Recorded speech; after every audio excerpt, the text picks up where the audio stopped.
persistent vegetative state, confining her almost entirely to her bed and Facebook. She doesn't even have basic motor functions anymore. We literally have to drag her to the car to drive her to school in the morning. She's totally unresponsive when we talk to her. Her eyes just roll back in her head. Caitlin, honey, it's your dad. With no hope that their daughter would ever recover, the Taggarts decided to seek legal permission to end Caitlin's life. It is the most difficult decision we've ever had to make, but we just keep reminding ourselves that the real Caitlin is already gone. That's just her body texting. We give her one painless injection, and that's it. Her eyes may flutter a bit, or she may murmur, "Are you for real killing me right now?" This is the Onion News Network. You can stick it to the man and big tech. Join our FTL social mastodon at social.freetalklive.com.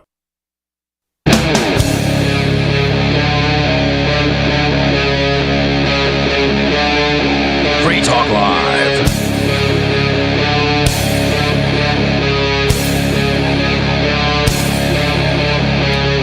This is Free Talk Live. This is talk radio that you control. Give us a call. The phone number is 603-283-6160. In the studio tonight, you've got me, Stu. Riley. And Richie Rich. And, I guess the biggest news on my mind tonight is that Ross Ulbricht has been freed from his captivity. That's definitely huge news. Like, for me, I'm very jaded when it comes to these so-called politicians, especially Humpty Trumpty, because I don't like Trump and I don't like Biden. Is that what we're calling him now? Humpty Trumpty? That's what I like to call him. All right. Because all the king's horses and all the king's men can't put Humpty Trumpty back together again. But anyway. I like Trumpykins. There you go. That's my pet name for him. Trumpykins works too. But I'm not a fan of either of them. I think Biden is, worse in some ways than Trump, and Trump was worse in some ways than Biden. But I'm really glad that he really freed us if I can talk tonight. I did have a drink with dinner, so. Yeah, he granted him a full presidential pardon. He didn't just commute the sentence, he granted him a full pardon. That really surprised me.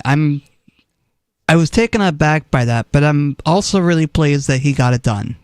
This is the problem only going 2 nights a week on weekends, because I feel like this is old news already. Yeah, it is kind of old news. This was Tuesday. Yeah. We're well past this. This is the first show since it happened, though. Really? There was no live show last night? I didn't listen. I didn't see an archive. No. Nope. Bonnie was under the weather. And Yep. Well, that makes sense. So why didn't know what happened on last night's show?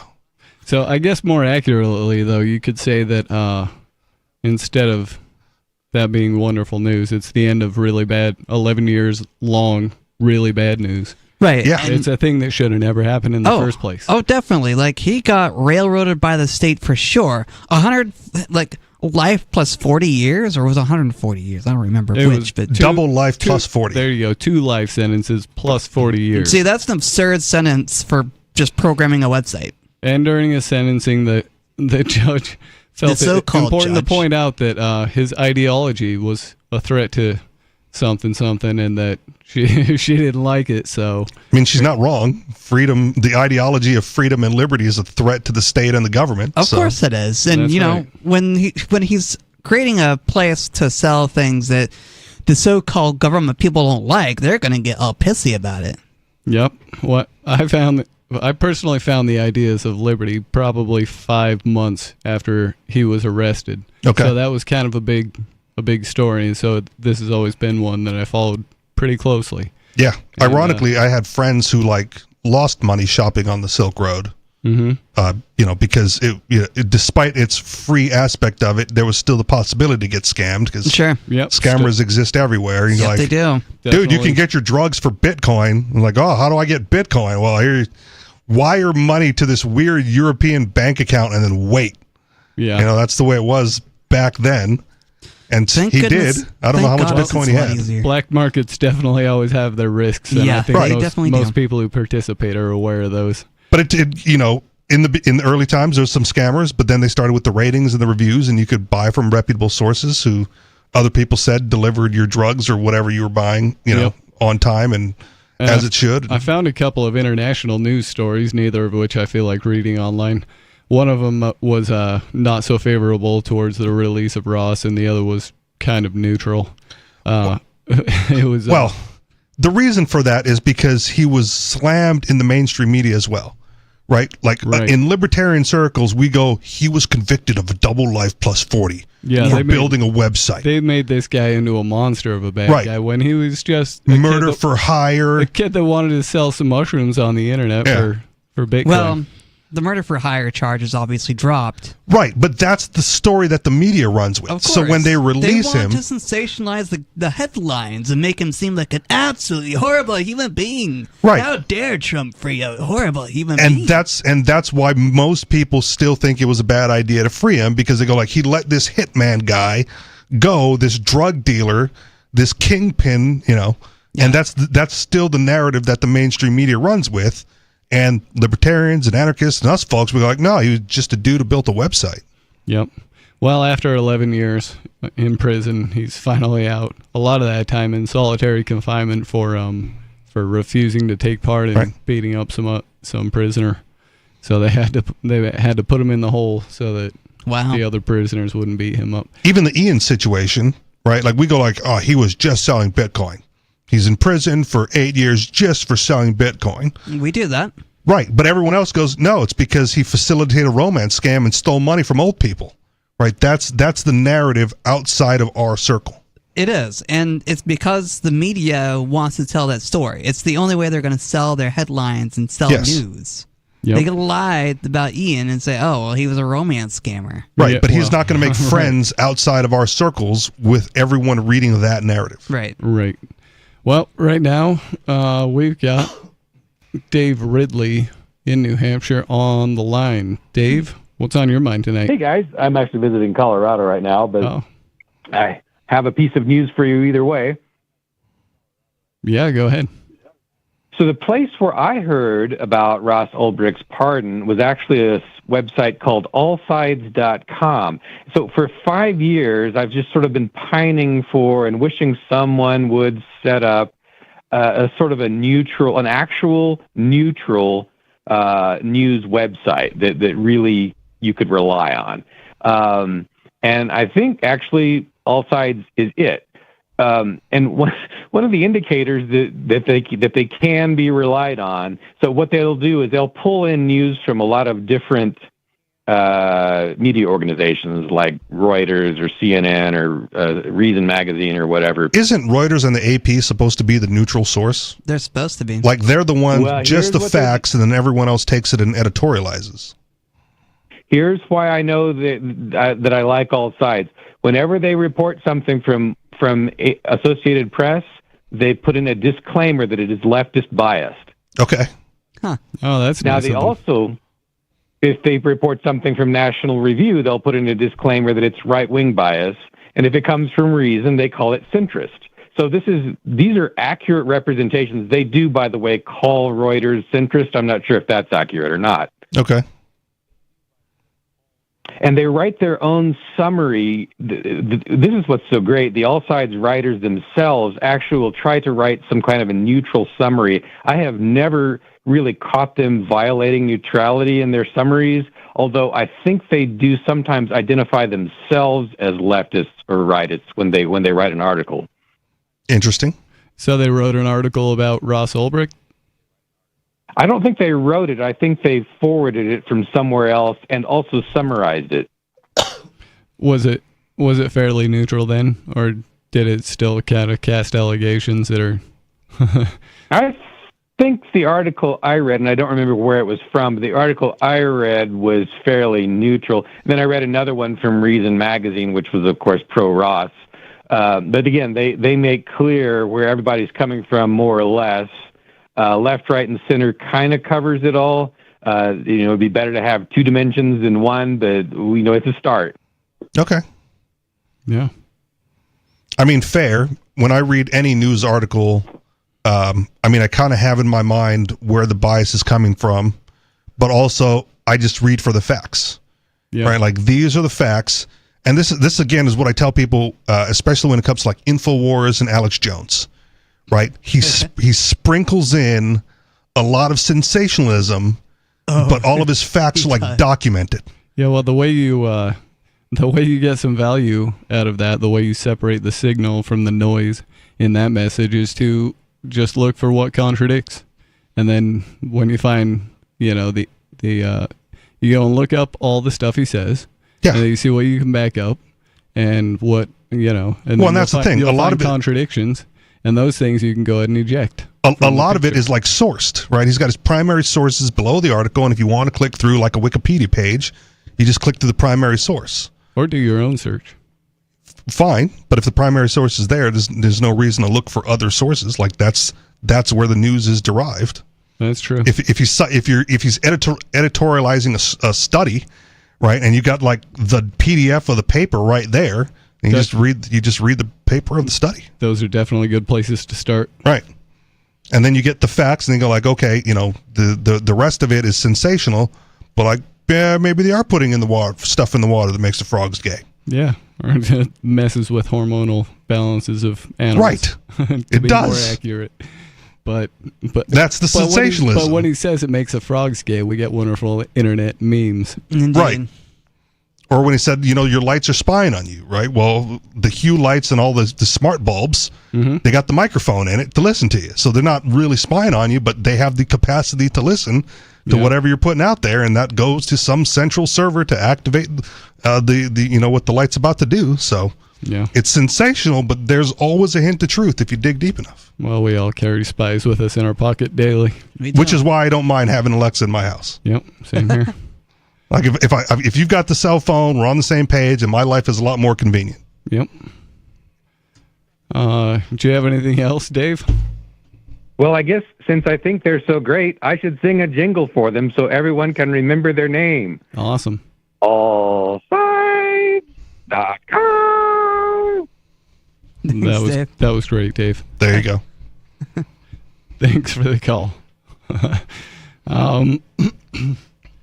Anyways, tonight we have a few news stories we can do.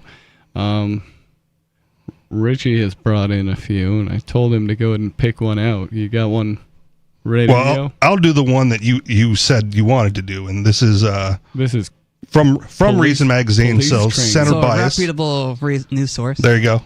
You said it was from Reason? Yeah. Okay. So per all side, right? Reason is a centrist source, and per Riley over here, it's a reputable news source. Here's how police are being trained to deal with incels. So just for the listeners who don't know, incels are people who are involuntarily celibate. In other words, they believe that they are forced to not have sex. Okay. Can we just call them losers? Is that? Yeah, we can call them losers. Virgin. I mean, if it's involuntary, right? Like Yeah. You can be voluntarily celibate. Some men in the incel community want the state to intervene in their dating lives. Whoa. These sexually frustrated men believe that society is biased against them, so they should be given a government-issued girlfriend. What? That's absurd. That's ridiculous. We're getting into just order one from Thailand like everybody else. Yeah. Check the male female before you do. Yeah.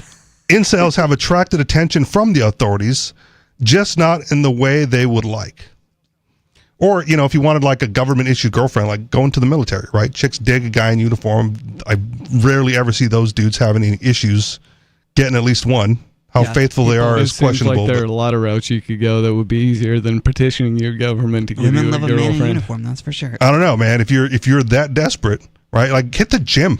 Yeah. Right? Like work on yourself. Yep. Get yourself a haircut. Buy some nice clothes. You know what also helps? Deodorant. Yeah. Getting offline? Yeah, we'll see. This week, the California Specialized Training Institute is advertising a training session for police across the state who want to learn more about domestic terrorism, alongside anarchism, radical environmentalism, white supremacy, and the sovereign citizen movement. The flyer lists involuntarily celibate extremists as one of the threats. It went viral after independent journalist Ken Klippenstein shared it on social media. For several years now, U.S. authorities have treated incel-related mass shootings as a serious security risk. The phenomenon of incel counterterrorism is an interesting window into how the U.S. government makes sense of newfangled threats and how far its surveillance reach goes. Oh my gosh. The training session this week is hosted by the Orange County Intelligence Assessment Center, one of the many fusion centers created by the U.S. Department of Homeland Security to share intelligence between local and federal law enforcement. Although the Fusion Center has not yet responded to a California Public Records Act request for course materials, the law gives it 10 days to do so. Other leaked documents hint at what the class might teach. In 2020, hackers released millions of Fusion Center documents in an incident known as Blue Leaks. Some of these documents, including federal intelligence bulletins and educational materials on the incel menace. The Colorado Information Analysis Center's 2019 slideshow on violent extremism, like the Orange County class on terrorism, lists incels alongside white supremacists, black separatists, anarchists, sovereign citizens, environmentalists, and anti-abortionists. It defines incel ideology as the belief that women cannot be trusted and are not entirely human, but robot-like androids who only crave sex with attractive men. Wow. That's a little absurd. They believe they're ugly and no amount of self-improvement will attract women. They want access to women's bodies without their input. Here's why it's absurd, right? Because yes, women would rather procreate with attractive men, and men would rather procreate with attractive women. Yes. Like, that's how it works. Yep. What you're attracted to, we can debate, and that is a matter of opinion, so it's not really worth talking about, but it varies from person to person.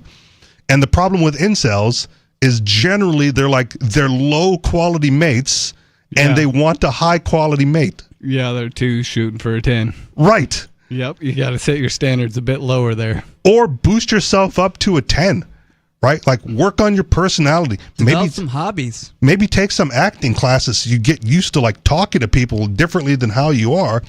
And again, work on yourself. Good grooming, right? Get that haircut. Shave more regularly. Use deodorant. Dress nicely. Shower. Go to the gym. Yes, please.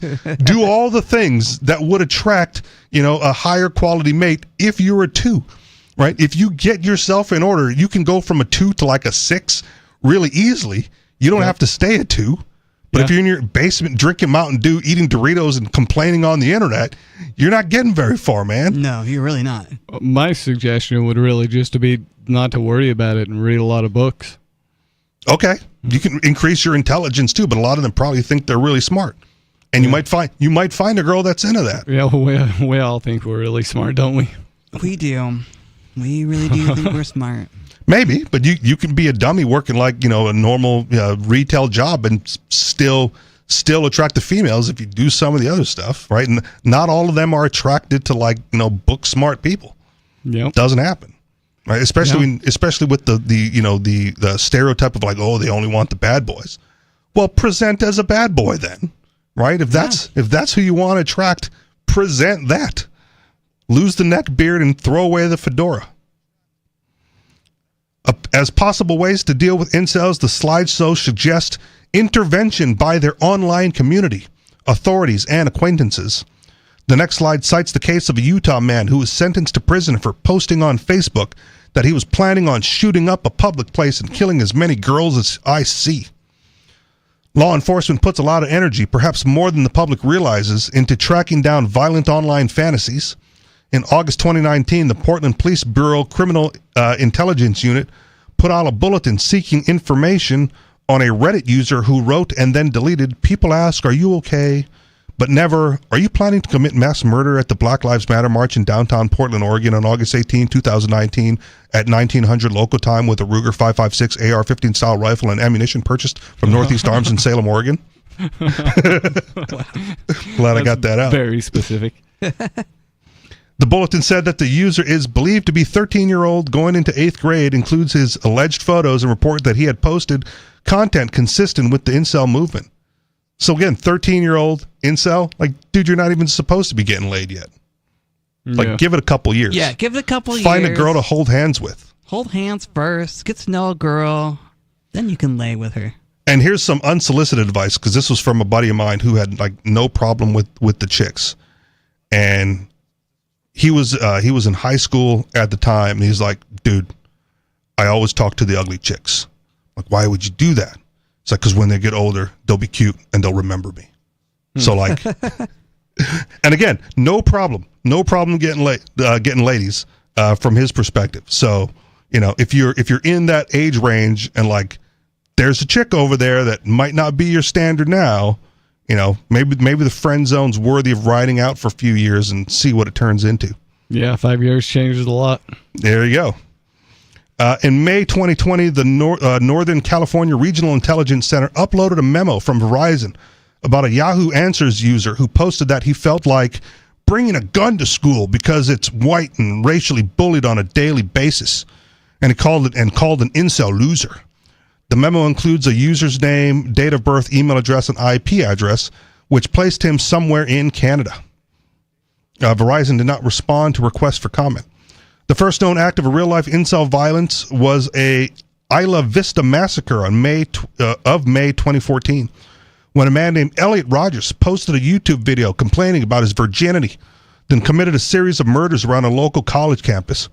Copycat attackers, who all named Roger as their hero, shot up an Oregon community college in October 2015, ran over Toronto shoppers in April 2018, and shot up a Tallahassee yoga studio in November of 2018.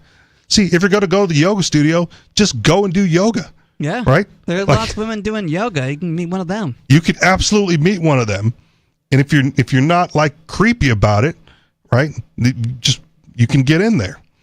But judging by the volume of bulletins on Blue Leaks, law enforcement interest in incels really pick up after May 2019, when the FBI issued an intelligence bulletin stating that violent incel rhetoric expressed online in incel community forums likely is partially responsible for some individual incels' escalation from grievance to violent, physical, and revengeful acts. The bulletin cites Reddit posts and memes about Stacy's and Chad's, along with examples of real-life incel attacks. In June 2019, the U.S. military made personnel sit through a briefing on incel threats, which included images of those same memes. A few months later, the U.S. Secret Service issued a public report on mass shooters, stating that many attackers' beliefs were multifaceted and touched on a range of issues, including white supremacy, anti-Semitism, conspiracy theories, sovereign citizens, animal rights, and the incel movement. FBI Director Christopher Wray later described this phenomenon as attackers picking from a salad bar of ideologies in testimony to Congress. And in September 2019, the FBI issued an infamous intelligence bulletin warning that the new Joker movie had inspired online threats from the incel community and a subset community known as Clown Cell. Oh, wow. Fusion centers in Fort Worth, Texas, Austin, Texas, and Central Florida all distributed up their own bulletins on the potential for Joker-related violence. And it goes on. Wow. Well, I don't know if I'm scared enough to need a whole task force. What do you think? Give us a call. 603-283-6160. This is Free Talk Live.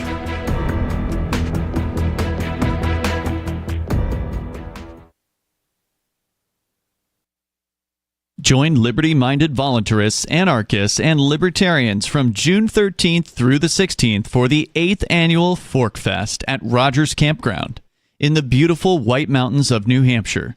Fork Fest is a fork of the Porcupine Freedom Festival, which has sold out in recent years. Fork Fest happens the weekend before the Porcupine Freedom Festival. Fork Fest is decentralized, which means that there's no ticket cost and no one is in charge. All you have to do to join the fun is reserve your camping site, RV site, or motel room with Rogers Campground for June 13th through the 16th. You can find out more at the unofficial website, forkfest.party.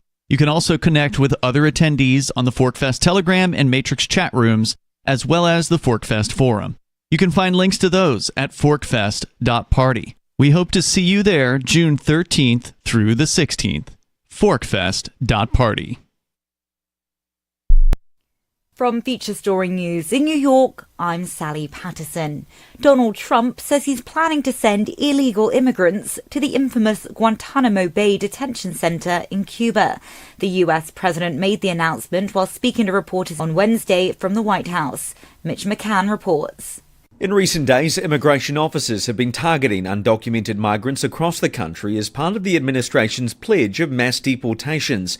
On Wednesday, for the first time, President Trump raised the prospect of sending migrants to the Guantanamo Bay detention center. We have 30,000 beds in Guantanamo to detain the worst criminal illegal aliens threatening the American people, Mr. Trump said, explaining he would direct various agencies to prepare a migrant facility there. The president's predecessors, Joe Biden and Barack Obama, had signaled intentions to close the facility while in office, and critics have labelled it a moral stain on America for holding suspected terrorists without charge or trial. Currently, it holds only around 15 prisoners. Mitch McCann, New York. The Federal Reserve held interest rates steady on Wednesday, pausing its rate-cutting campaign amid an uncertain climate. The US Central Bank warned the battle against inflation is not yet over, and it's unclear how President Trump's economic policies could impact the economy. A new poll suggests the majority of Greenland's population oppose becoming a part of the United States. President Donald Trump has previously said the US needs the autonomous Danish territory for national security reasons. Here's Trent Murray. Only 6% of Greenlanders are in favour of becoming part of the United States. The opinion poll shows that 85% are against and 9% remain undecided. That's according to a new survey conducted by the Danish newspaper Berlingske. The survey follows President Trump's very public calls for the island, which is considered Danish territory, to join the US. European leaders have pushed back against the plan. Speaking alongside his Danish counterpart, German Chancellor Olaf Scholz said borders cannot be moved by force. And United Nations humanitarian agencies are warning of a region-wide health emergency following the outbreak of fighting in the city of Goma in Eastern Democratic Republic of the Congo. While UN agencies report relative calm on Wednesday, they say rebel M23 fighters are still in control of a significant portion of the city. Jody Jacobs has an update from the UN in New York. The World Health Organization says 8 teams are battling as they cannot move freely to support the hospitals, with one WHO doctor describing the situation as a public health nightmare. The UN says the internet also remains down in the provincial capital and only mobile phone networks are functioning. A senior UN peacekeeping official has also warned that the level of suffering among those caught up in the violence was unimaginable. From bureaus worldwide, this is FSN. Don't miss a moment of Free Talk Live. Get our archives daily via our podcast at feeds.freetalklive.com.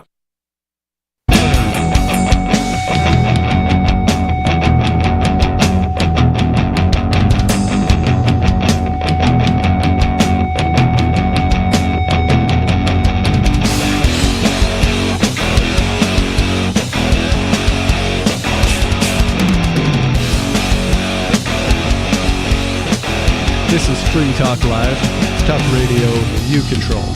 Give us a call. Get your thoughts and opinions on the radio.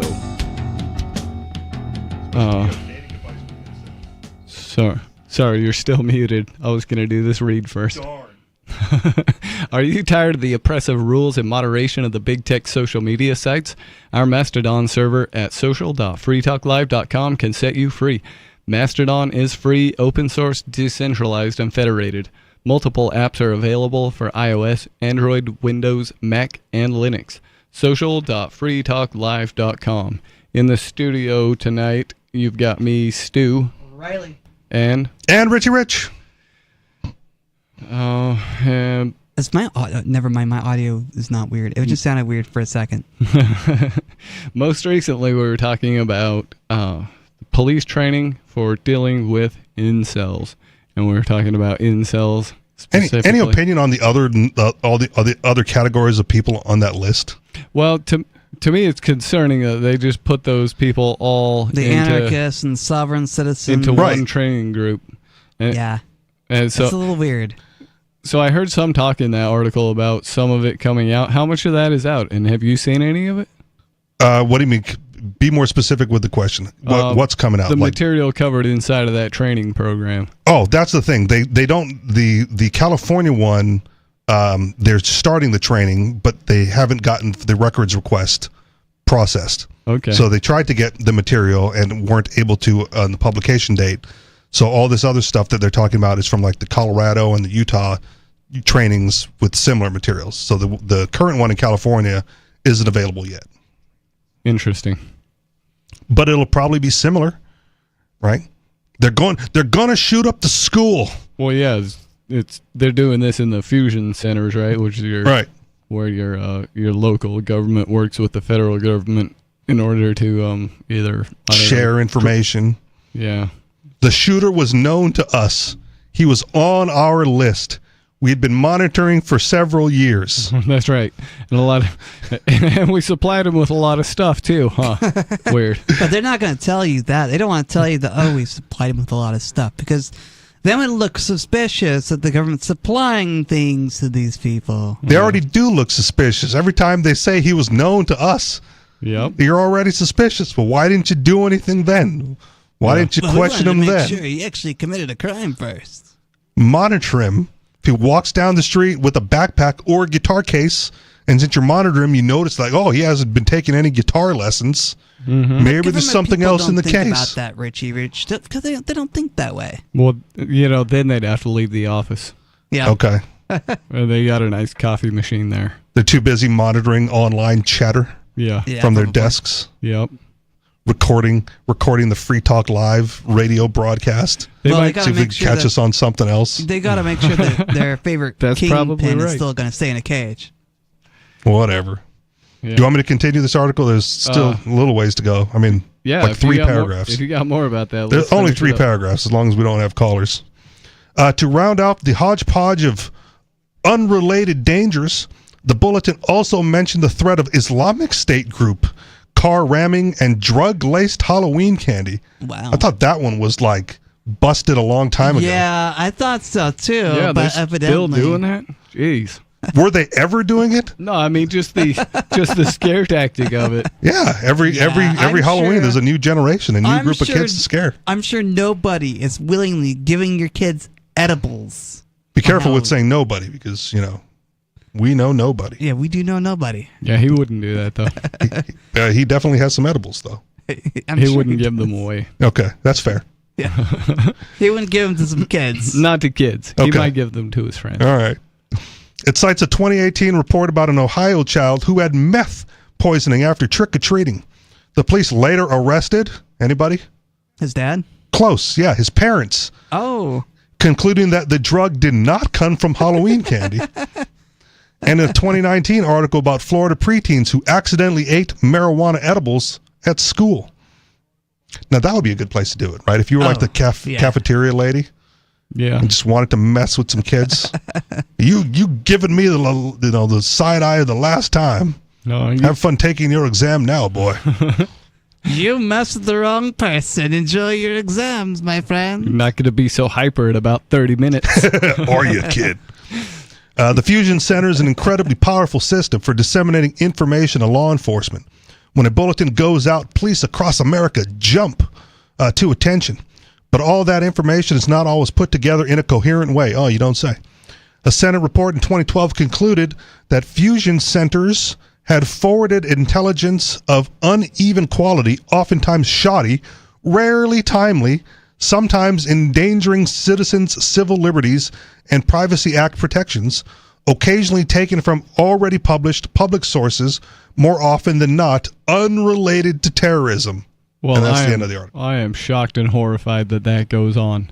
Oh, yeah. You're talking about the best and brightest among us. How could this kind of incompetency happen?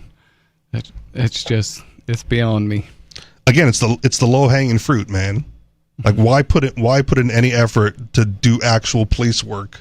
Yeah. When there's, easy stuff to go after. Yeah. Or that's right, when you can just make something out from your computer while eating donuts. Yep. Pretty so easy. be aware of that single dude around you that's leering lasciviously, acting creepily, maybe wearing a trench coat in the summertime. Like that's an incel terror attack waiting to happen. Yeah. No, I was friends with some of those kids, and they were neither incels or going to attack anybody. Okay. The trench coat wearers or the Lear lasciviously? Yeah, the trench coat kids. Okay. Yep. I mean, I bought one when I moved to Washington because, hey, it's Washington and it's cold. Yeah, I always figured I'd wear one if it were functional. But, yeah. But it only needs to go slightly past your waist. Otherwise, it's kind of in the way. Unless you're talking about a raincoat. I've got a raincoat that's that long. Okay. But I mean, mine was a full-length leather one, but I sprayed it down with, water protectant. So, yeah, and that was kind of my problem with it, too, is that you have to do that type of maintenance on it. Otherwise, you wear it out in the rain, it's just going to shrivel up, and it'll be a mess. Yeah. How often do you have to spray a leather jacket with water protectant? I don't remember. Okay. Depends on what, depends probably on weekly or monthly. Yeah. But it's leather, right? So, I mean, leather requires maintenance anyway if you want to keep it soft. So I had like the leather conditioner, the rain protection, and, I didn't need it in the summertime, right? So when it was wintertime, you pull it out of the closet, you oil it up, condition it, put some of that rain protectant on it, and then see what happens. It didn't get ruined until I left it in storage for too long. Wow. Yeah. Well, tonight we talked a little bit also about the pardoning of Ross Ulbricht, and I've got another story related to pardons. This one, though, is about the preemptive pardon of Anthony Fauci. Okay. I guess Biden wanted to protect the dude distributing the Fauci ouchies. I guess so. And that's the thing with preemptive pardons, right? Like, there's a presumption of guilt. They haven't been accused of a crime, exactly, right. But there's like rumors floating, right? There's rumors floating around. Number one, there's a presumption of guilt. That's like people's main concern. Well, why would he get a pardon if he was innocent?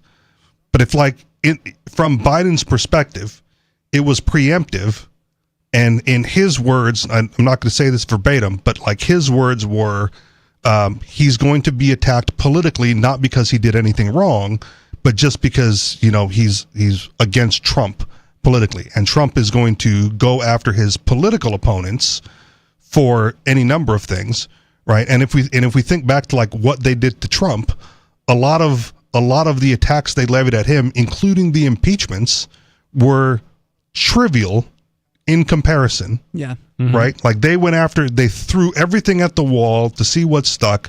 They're hanging their hat on like 34 felony convictions based on like one act, right? Like, oh, he's a felon because he paid off a stripper. Yeah. Right. But like the fear is that he will do the same in retaliation. And in order to prevent that retaliation, we must preemptively pardon these people, because who knows what they may or may not have done trivially. We know that they didn't do any big stuff because they would have been found, they would have been investigated for that. But it's the trivial stuff that Trump might go after. So I wonder how widespreadly it's known, just the line of questioning that Rand Paul gave Anthony Fauci in, I don't know, Congress or somewhere Yes. official looking. And Fauci wasn't very happy about the line of questioning. Right. When something like, did you make this disease? And Fauci said no, and that's not what we call it. And so anyways, let's get into the story from Ars Technica. Another reputable news source. Absolutely, very reputable. I think they do okay. With just hours left in office, President Joe Biden has issued a preemptive pardon for Anthony Fauci, America's top infectious disease expert. For nearly 4 decades, Fauci directed the National Institute of Allergy and Infectious Diseases. He advised 7 presidents, beginning with Ronald Reagan, and among his many accomplishments, played a crucial role in the response to the HIV/AIDS epidemic. Fauci was which he mishandled. Yeah, mishandled the very COVID badly. pandemic. Yeah. Fauci was a leading architect of PEPFAR, the global AIDS response program begun by President George W. Bush that is estimated to have saved 25 million lives. Fauci served as Biden's medical advisor until his retirement at the end of 2022. For more than half a century, Dr. Fauci served our country, Biden said in a statement released this morning. This article is 6 days old. He saved countless lives by managing the government's response to pressing health crises, including HIV/AIDS, as well as the Ebola and Zika viruses. During his tenure as my chief medical advisor, he helped the country tackle a once-in-a-century pandemic. The United States is safer and healthier because of him. Maybe. Maybe not. Yeah. Right? It's hard to say because they locked everything down, wouldn't let us try anything alternative to what they had to say. Yep. Right? I think a lot of people would argue with that. But while Fauci was once considered America's doctor and a trusted face of public health responses, he became vilified for his handling of the COVID-19 pandemic, which deeply divided the country. Though he has been charged with no crime, he has continued to face threats of investigations and charges, particularly from the political right. For instance, Elon Musk, who incoming President Trump has tapped for unofficial federal government positions, has posted several times on social media, "My pronouns are prosecute Fauci." Right. So that alone is evidence of why Joe Biden would pardon him. Right? Yeah. Like it's coming only from the right. It's high-profile individuals attacking him, prosecute him for, right? Where's the accusation? Where's the evidence of a crime? Where's the ties of him to the responsibility of it? Right? If you have all of that, then put that out there. Right? Here's what he did. Here's when he did it. We know this. He was in charge. The buck, even if he wasn't like the doctor in the lab, right? The buck stops with him. He issued the order. Any of those things. Yeah. And then blast them in the public. Yeah. Well, I know vaguely how that chain of responsibility goes. He funded through the NIAIDS, whatever. Okay. He funded through that research group that funded another research group, and then that one was the lab in Wuhan. And they were doing so, like, you heard Rand Paul ask him, "Were you doing gain of function?" And he's like, "No, we weren't doing gain of function." And it's semantics, right? He's just calling it something else. They're just going to rename it the Gulf of Mexico, for example. Okay. Well, and if that's the case, right, then you can hang him up for perjury. Yeah. Right. But I was talking to a friend yesterday a little bit about this, right? And if you want to discuss the funding and taxpayer money going to the research, right, I'm happy to concede that taxpayer money shouldn't be going towards research at all because it's taxpayer money. Yeah. Right. But I also think that scientists should be doing research. And I think they should have the right to do whatever research they want as long as they're responsible for the results. So if you tell me that, well, they had to do it in China because they weren't allowed, it was illegal to do it in the United States, I'm like, fine, do it in China then. Yeah. Right? Because why is the United States preventing them from doing scientific research? Yeah, that's where it gets tricky, right? Is when you got to be responsible for what you did. Well, and I brought this up again, last week with the California wildfires, right? Like, I'm on record as saying I want restitutive justice. I don't want penal justice. I don't want people, peaceful people who aren't a harm to society locked in cages.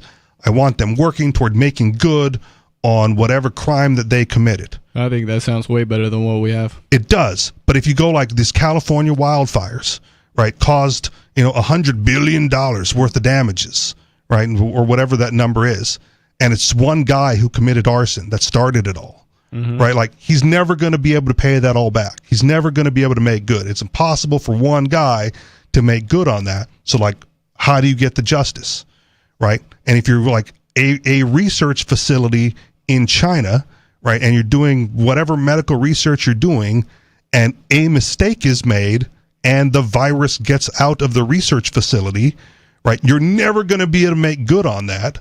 But do you shut down all research because of the possibility? No. You don't stop your neighbor from having a bonfire in his backyard because of the off chance that he might set the entire city on fire, right? That's a ludicrous response to the potential outcome.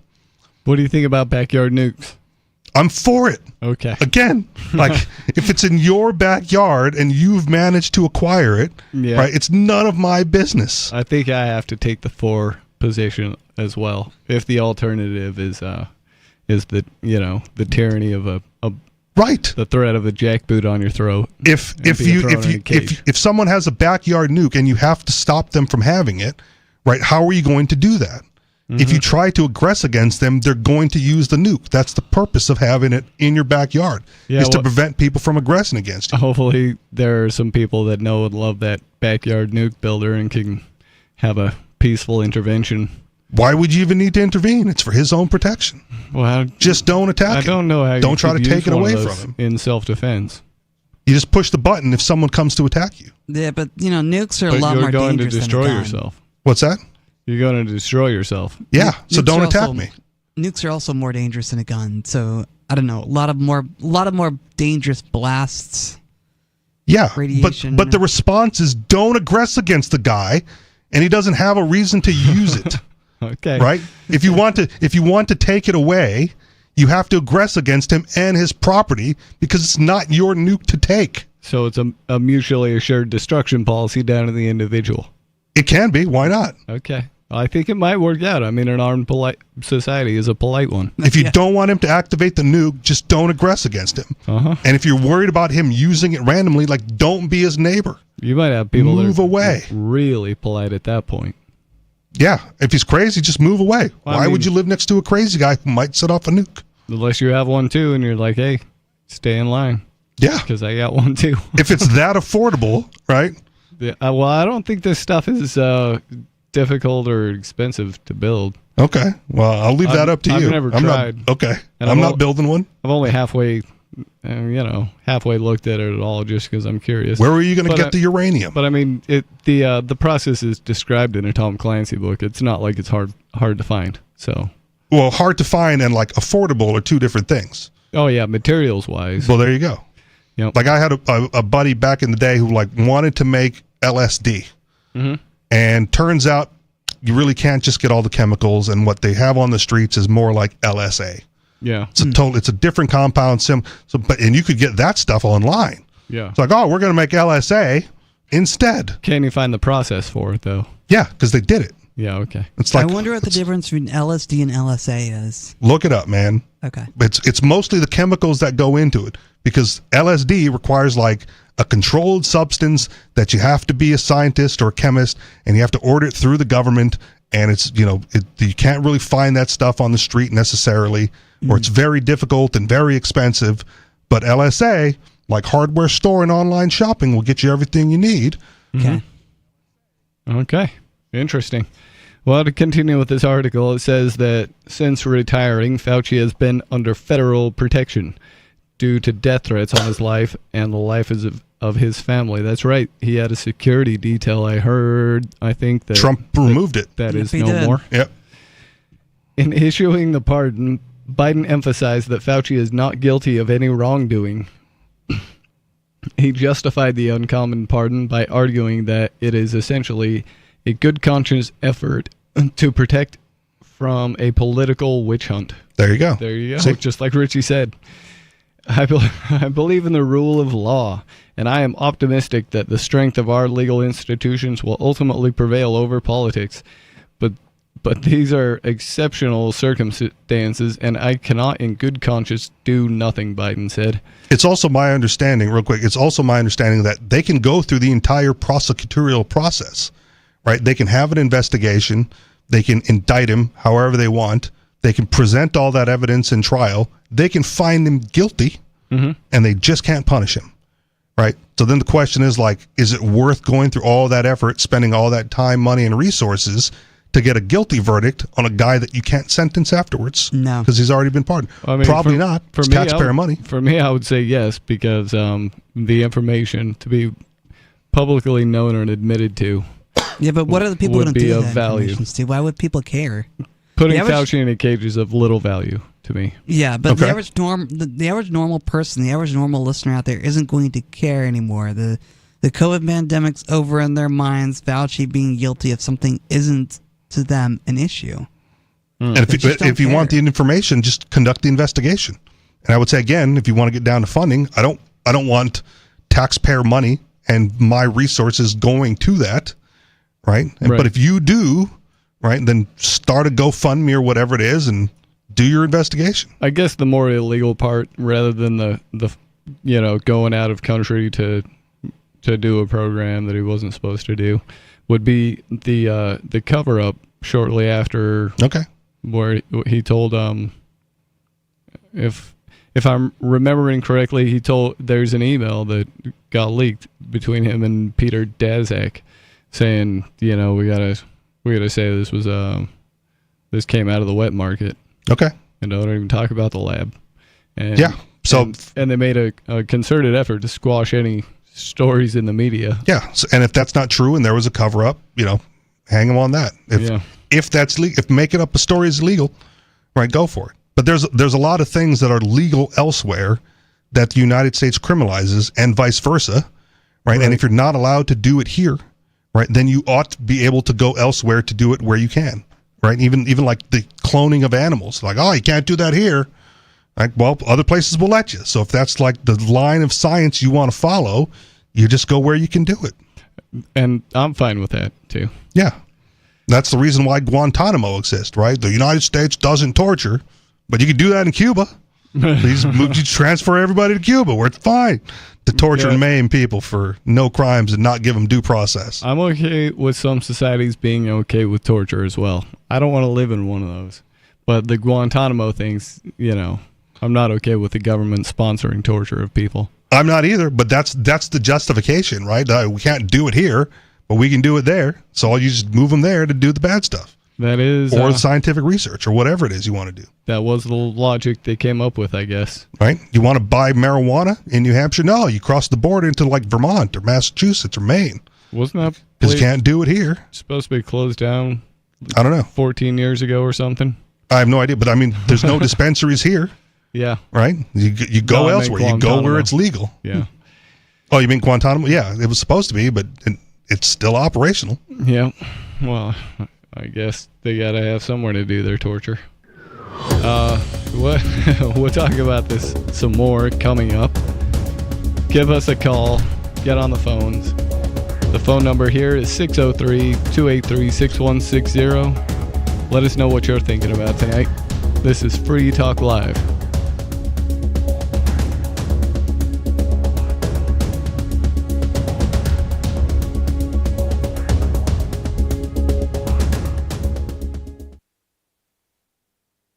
We have some good news. The indictments against Ross Ulbricht in the District of Maryland were dismissed with prejudice, meaning they can never be refiled. This is especially good because those indictments contain the only charge ever made that Ross engaged in murder for hire. This was a serious allegation that Ross Ulbricht denies. It was never prosecuted or ruled on by a jury, but was trumpeted by the federal government and the media as if it were proven fact. The Maryland court held these indictments for almost 5 years, poisoning Ross's case and leaving him under a cloud of unproven allegations. As explained in Ross's appeal to the Supreme Court, the fact that the judge used these allegations to give Ross a draconian sentence of double life without parole violated his Sixth Amendment right to a jury trial. Judges are required to issue sentences based on convictions decided by a jury, not unproven allegations never even charged at trial. Although this is a positive development, the dropped indictment will not set Ross free. Now, a presidential pardon is Ross's only hope of freedom. Sign the petition at freeross.org. freeross.org. Should you be able to earn an honest living free from senseless government interference? The Institute for Justice thinks so. That's why we've spent years defending hard-working men and women from pointless government regulations. Nationwide, IJ has created opportunity by reducing government power. But there is still more work to be done.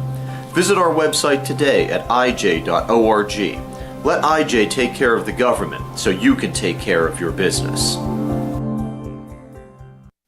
What if you want to hear the latest episode of Free Talk Live, but all you have is your phone, you forgot to download our archive, and you have no data connection? You can call our Listen line at 641-793-0191. That's a long-distance number, so you may incur charges. If not, listen as long as you want. 641-793-0191. The Free Talk Live Listen line, 641-793-0191.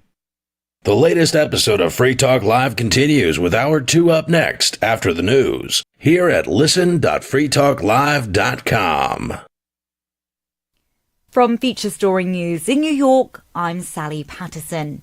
Donald Trump says he's planning to send illegal immigrants to the infamous Guantanamo Bay detention center in Cuba. The US president made the announcement while speaking to reporters on Wednesday from the White House. Mitch McCann reports. In recent days, immigration officers have been targeting undocumented migrants across the country as part of the administration's pledge of mass deportations. On Wednesday, for the first time, President Trump raised the prospect of sending migrants to the Guantanamo Bay detention center. We have 30,000 beds in Guantanamo to detain the worst criminal illegal aliens threatening the American people, Mr. Trump said, explaining he would direct various agencies to prepare a migrant facility there. The president's predecessors, Joe Biden and Barack Obama, had signalled intentions to close the facility while in office, and critics have labelled it a moral stain on America for holding suspected terrorists without charge or trial. Currently it holds only around 15 prisoners. Mitch McCann, New York. The Federal Reserve held interest rates steady on Wednesday, pausing its rate-cutting campaign amid an uncertain climate. The US central bank warned the battle against inflation is not yet over, and it's unclear how President Trump's economic policies could impact the economy. A new poll suggests the majority of Greenland's population oppose becoming a part of the United States. President Donald Trump has previously said the US needs the autonomous Danish territory for national security reasons. Here's Trent Murray. Only 6% of Greenlanders are in favour of becoming part of the United States. The opinion poll shows that 85% are against and 9% remain undecided. That's according to a new survey conducted by the Danish newspaper Berlingske. The survey follows President Trump's very public calls for the island, which is considered Danish territory, to join the US. European leaders have pushed back against the plan. Speaking alongside his Danish counterpart, German Chancellor Olaf Scholz said borders cannot be moved by force. And United Nations humanitarian agencies are warning of a region-wide health emergency following the outbreak of fighting in the city of Goma in Eastern Democratic Republic of the Congo. While UN agencies report relative calm on Wednesday, they say rebel M23 fighters are still in control of a significant portion of the city.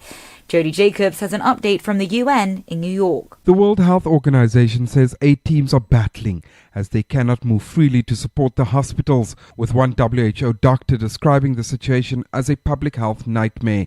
The UN says the internet also remains down in the provincial capital and only mobile phone networks are functioning. A senior UN peacekeeping official has also warned that the level of suffering among those caught up in the violence was unimaginable. From Bureaus Worldwide, this is FSN. With FSN Spotlight, I'm Simon Marks. Today, DeepSeek. You almost certainly had not heard of it just a few days ago, but now, suddenly, the Chinese-built AI assistant is the biggest phenomenon to hit the world of technology for years. Faster to operate and much cheaper to build than Sam Altman's OpenAI, in a matter of hours, it called into question the view of successive US governments that America can dominate the world of the future by dominating the future of AI. Andrew Grill is an AI expert and author of the best-selling book Digitally Curious. The US basically said we're going to cut access to GPU chips and know-how to prevent other countries from getting a leg up. So what the smart engineers in China did, as all engineers want to do that don't have all the stuff they need, they innovated. They said, we can't do it with the best chips, we'll do it with the chips we have. So what we're seeing is it's comparable, it's a lot cheaper to run, but importantly, it's open source. So someone out there is listening and saying, I want to take advantage of this AI, I want to use someone else's model. What we're going to see is the prices are going to come down and more companies are going to actually investigate whether AI is useful for their business. The chip maker Nvidia shared nearly $600 billion in value on Monday, the biggest market loss in history, as news of DeepSeek's launch spread.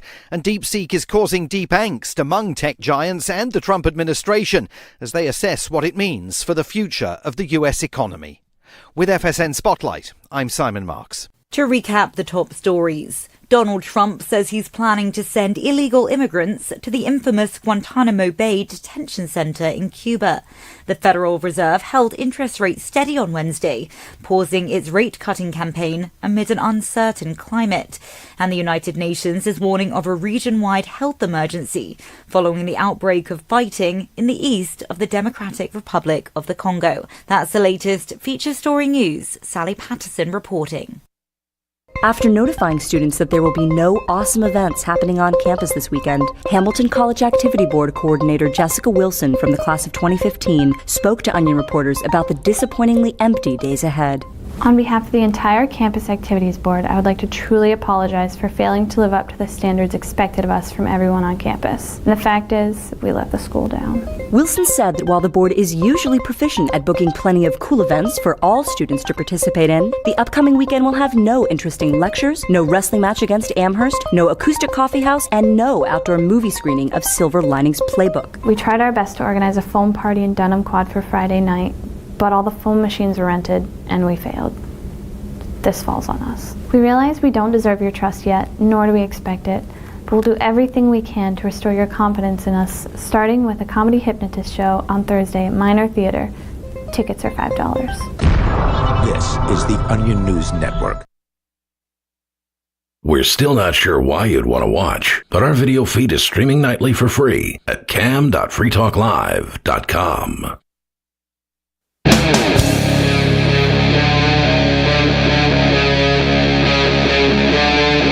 Free Talk Live.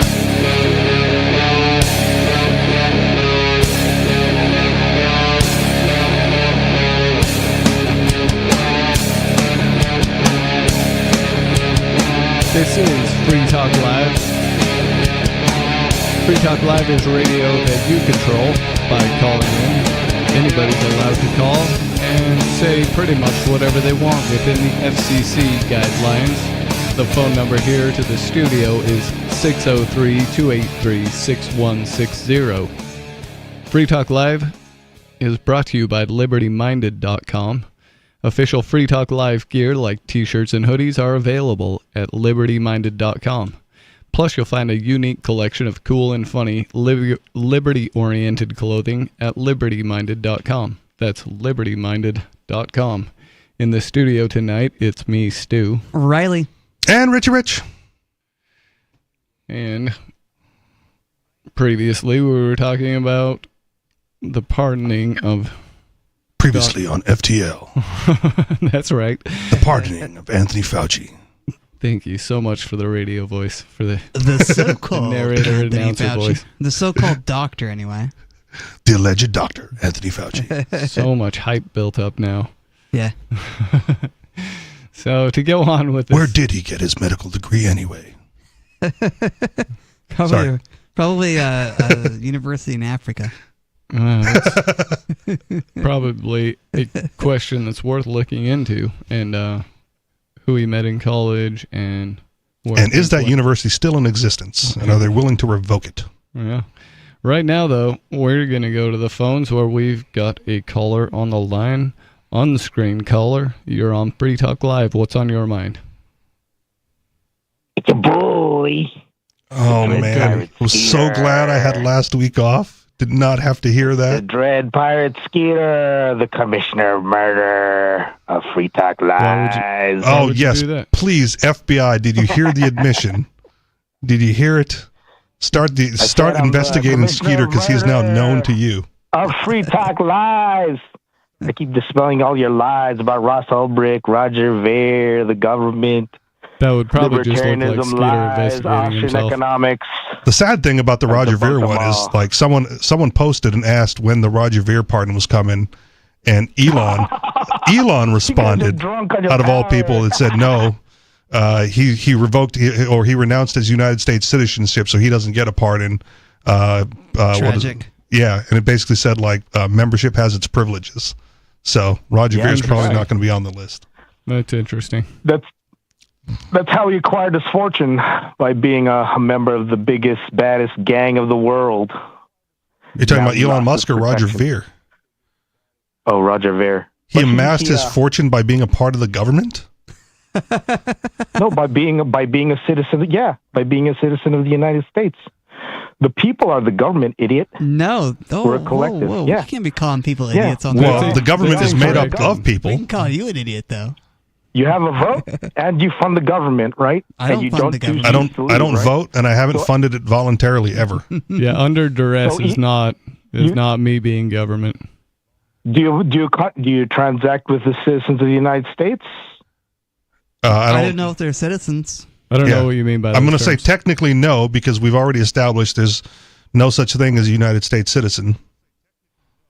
What are you talking about? Don't start that sovereign citizen crap with me. It's not a sovereign citizen. Work. It's by their rules and by their definition. So if there's no United States citizens, then I have not transacted with any of them. Don't start that stuff. That's sovereign citizen myth. No, if you're asking a question and I'm answering a question, no, I have not transacted with any United States citizen because there are none. Definitions matter, Skeeter.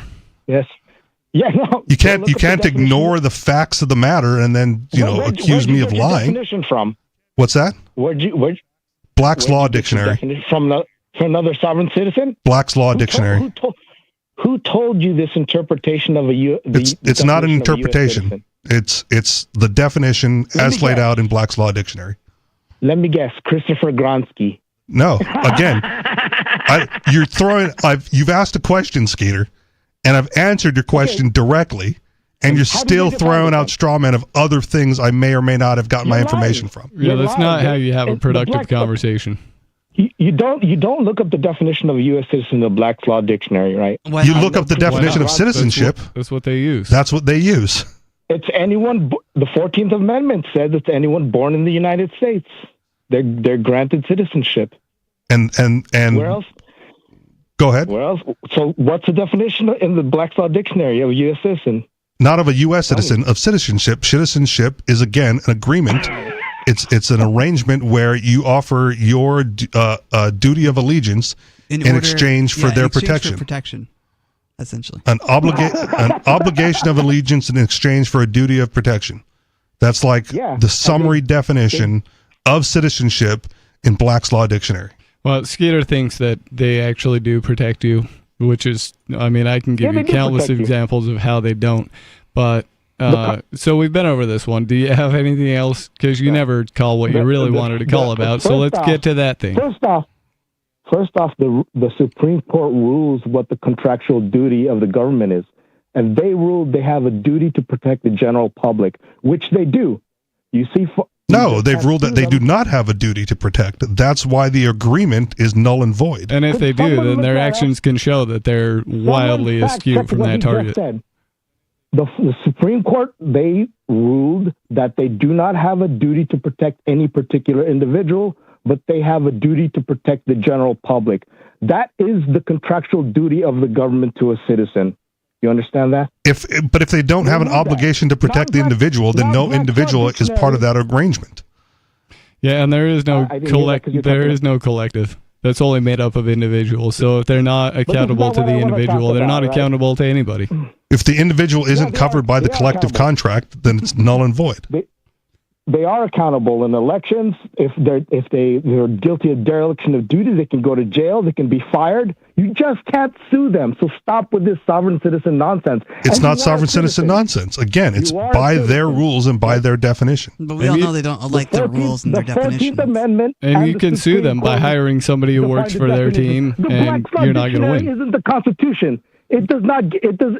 That's what they use for their definitions on their rules, though. Anyway, this is not what I want to talk about, right? Obviously. So let's get to that thing. You should just start with what you want to talk about from now on. I wanted to get away from your lies about Ross Ulbricht, Roger Ver. There's no lies. Everything we said is truthful, validated information. And since he's been granted a pardon, I guess he can't incriminate himself, so he can go ahead and tell us how all of that went down when he feels like talking about it. Only the guilty need a pardon. And so Anthony Fauci is guilty? You're lucky that Trump is just desperate for special interest votes.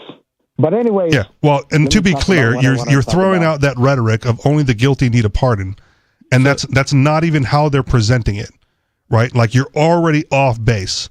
The narrative is only the guilty need a preemptive pardon, right? If you've been tried and found guilty, yes, you are guilty, and then you can be pardoned.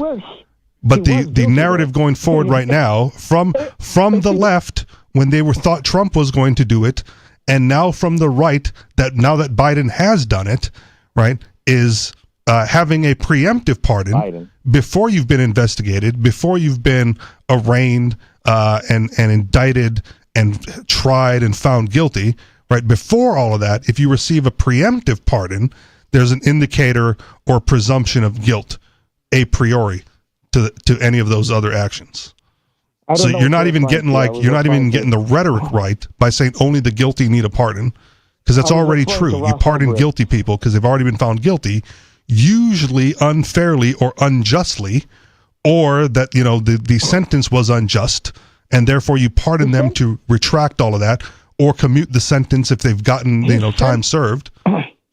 Ross Ulbricht's sentence wasn't unjust.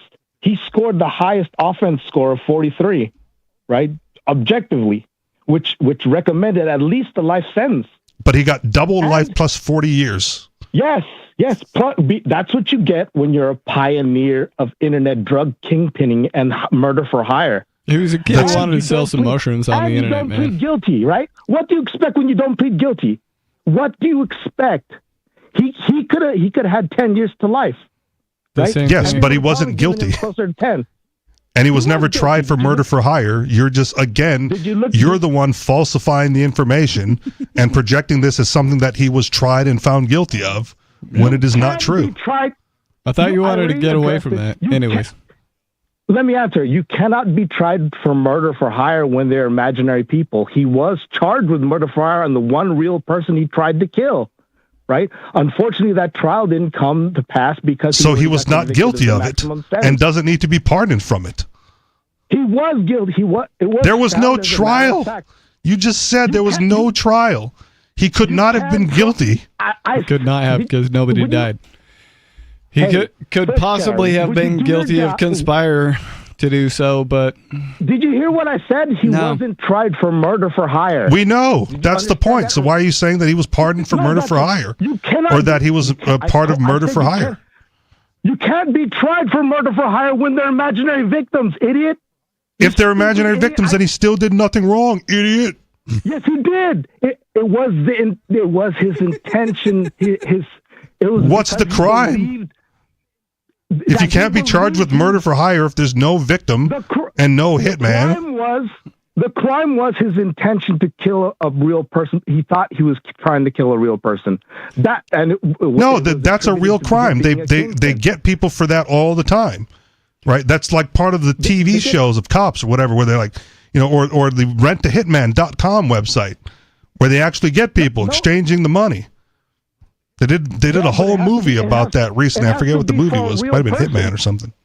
It has to be for, number one, it has to be a real person. Number two, they didn't even catch Red and White they didn't even know who Red and White was at the time. The person who he hired to kill people, five people. Right? But if there's no real person, if in one breath you're saying there's no real person, and in another breath you're saying he had intended to kill a real person, then you're already internally contradicted.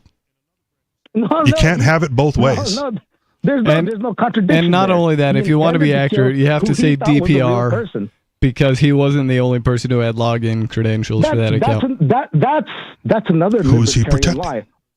That's another libertarian lie. First off, his defense it's was not absurd. actually. I'm pretty sure that was documented and admitted to in court. That's not documented. All admins had their own login. He was the only one that could log into the mastermind page, and he had the keys to the Dread Pirate, the PGP keys to Dread Pirate Robert's signing of his posts. Have you even seen the movie? Do you even understand the concept of Dread Pirate Roberts? I looked at all the evidence and all the YouTube videos and all the testimony. Well, watch the movie, man. The whole point of Dread Pirate Roberts is it's a name that gets passed down from person to person, and he tried who assumes the mantle. He tried to do that at one point. Do you understand how idiotic that is? Too. First off, it's a movie. It's a fantasy movie. but explains the concept of Dread Pirate Roberts.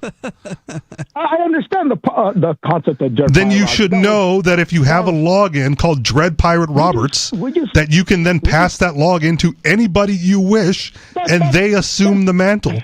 Ross Ulbricht may not have even been first, and may not have even been last. Just got caught in the middle. That was the intention of why they created the name. Yes. Yes. Yeah. So it's very possible that all of the stuff that happened under Dread Pirate Roberts wasn't even Ross Ulbricht, because it was a name used in that manner to establish that anyone could be him. Do you understand the standard of reasonability? You have to show evidence that someone actually was kingpinning, just like Ross Ulbricht. He didn't provide any evidence. Do you understand the concept of reasonable doubt?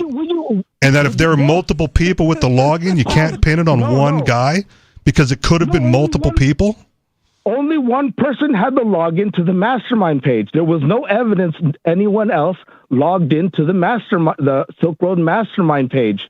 I've never heard anybody else reference the Silk Road mastermind page. Yeah, that's what he was caught when he was on his laptop. Even if so, into the mastermind page. Right? If it's the login that you're concerned about, and like I could give Riley the login to my email account, and he can log in and read my email. And send email as Richie Rich. And send in, or Dread Pirate Roberts. That's the idea of sharing the login. No, that doesn't rise to the standard of reasonability, right? It absolutely does. Yeah, and even if it doesn't, it rises to the standard of reasonable doubt. And not only that, but Catherine Forrester, the judge in the case, specifically No, 'cause you're an said idiot.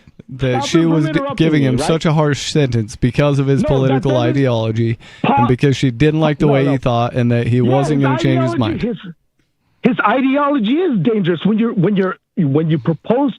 trying to get people to break the. Yes, the ideology of freedom and liberty is dangerous to those authoritarians in power when you're threatening their power structure. Threaten all the power structures, I said. He's interrupting me again. I don't care. Nobody here cares. They like me way better than they like you. No, you're more likely to get muted. This isn't Free Talk Live. You just talk over people and you don't give them a chance to get their point out. We've given you multiple opportunities, dude. Yeah, you don't make any good points. You never have since day one. Hey! Cry in the Mountain Dew bottle, incel. Liberty itself. Do your job first, Chair. Liberty. Do your job first, Chair. Look, you want to use your time on the air to tell me how to do my job, Skeeter? That was your opportunity to just dump him. Or do you just want to say the thing? Liberty Liberty. Say by itself is not a dangerous thing, but when you try to get other people to break the collective rules, when you can leave on your own volition. Yes, when you try to set the slaves free and give them the ideas of freedom and liberty so that they can set themselves free. We are, dude. How are you slaves? We can't leave unless we pay the dues of the institution. The same way Roger Ver is a slave because they're dragging him back. I'll pay. No, they dragged him back because he falsified his 2017 tax returns. Again, libertarian lies. Why do you think he filed a 2017 tax return? So he could leave the country without having the burden of having to come back.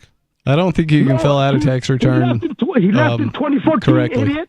That's also probably true. They're all filled out fraudulently. He left in. You get your facts wrong. He left in 2014. Why does he need to file a 2017 what are you screaming tax about? return? Oh, I don't know then. They shouldn't have filled it out. If he was already gone and already no longer citizen and already renounced. Because he doesn't. Because it's Indian doesn't know facts. Because foreigners have to pay dividend taxes on their U.S. companies. He owned the U.S. company, so he still had tax obligations to the U.S. Stupid. Well, taxation is extortion. Thanks for reminding us that taxation is extortion. That's the main crux of the argument of his tax evasion. Well, it kind of seems like they should have told him about that at the time and not 10 years later. Stop interrupting. Rich, do you acknowledge that? Do you acknowledge foreigners have to pay dividend taxes on their U.S. companies' ownership?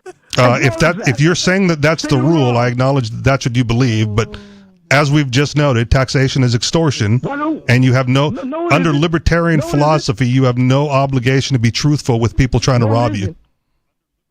Taxation is just fees. You have no obligation to be truthful with those trying to rob you.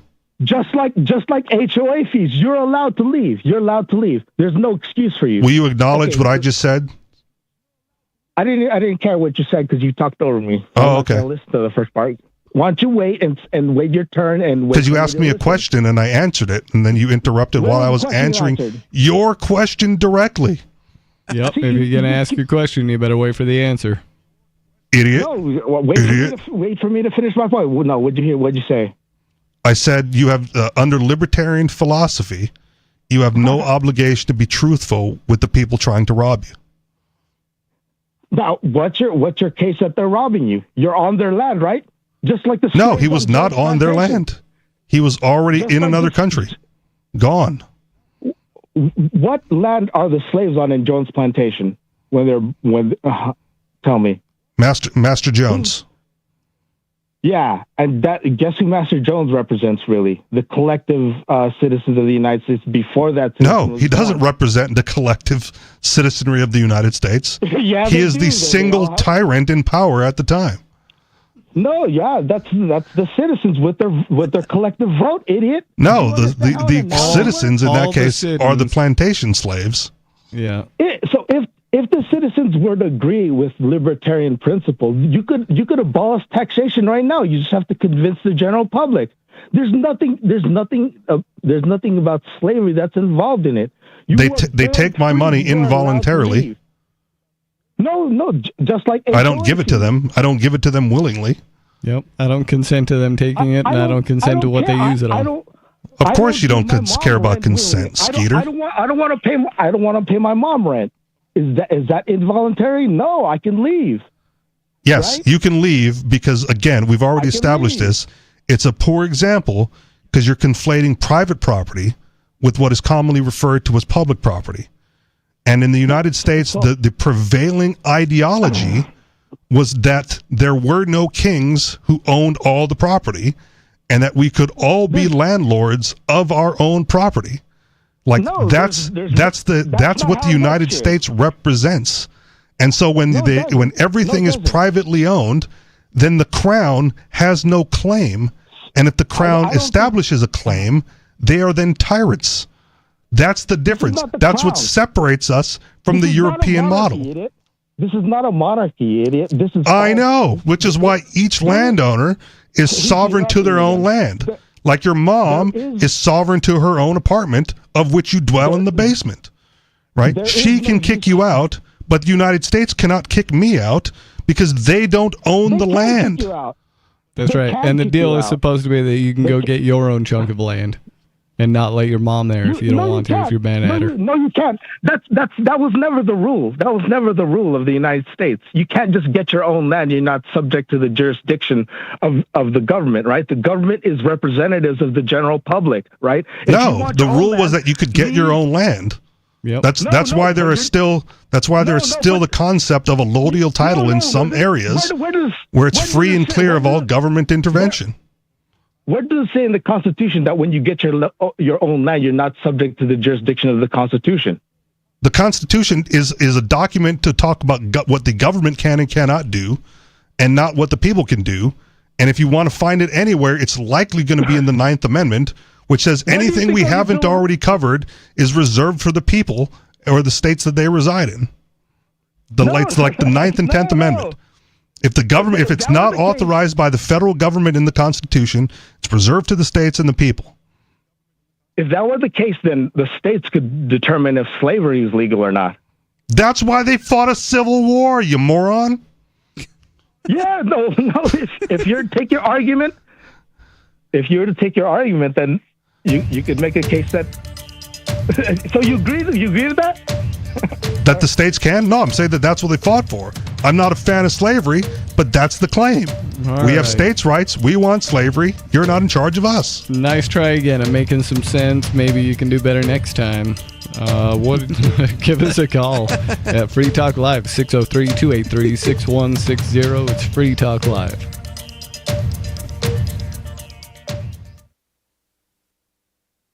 It may not be cool, but cash is king.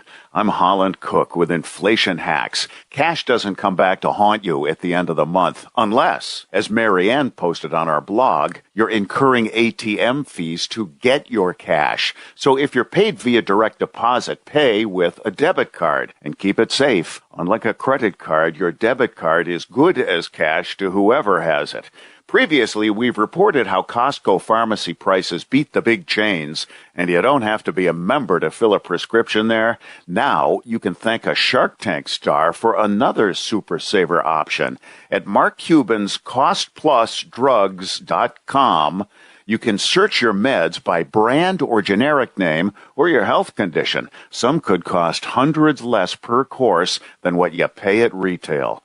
Post your inflation hacks on the blog at andyoucanquoteme.com. From Feature Story News in New York, I'm Sally Patterson. Donald Trump says he's planning to send illegal immigrants to the infamous Guantanamo Bay detention center in Cuba. The U.S. president made the announcement while speaking to reporters on Wednesday from the White House.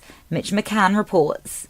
In recent days, immigration officers have been targeting undocumented migrants across the country as part of the administration's pledge of mass deportations.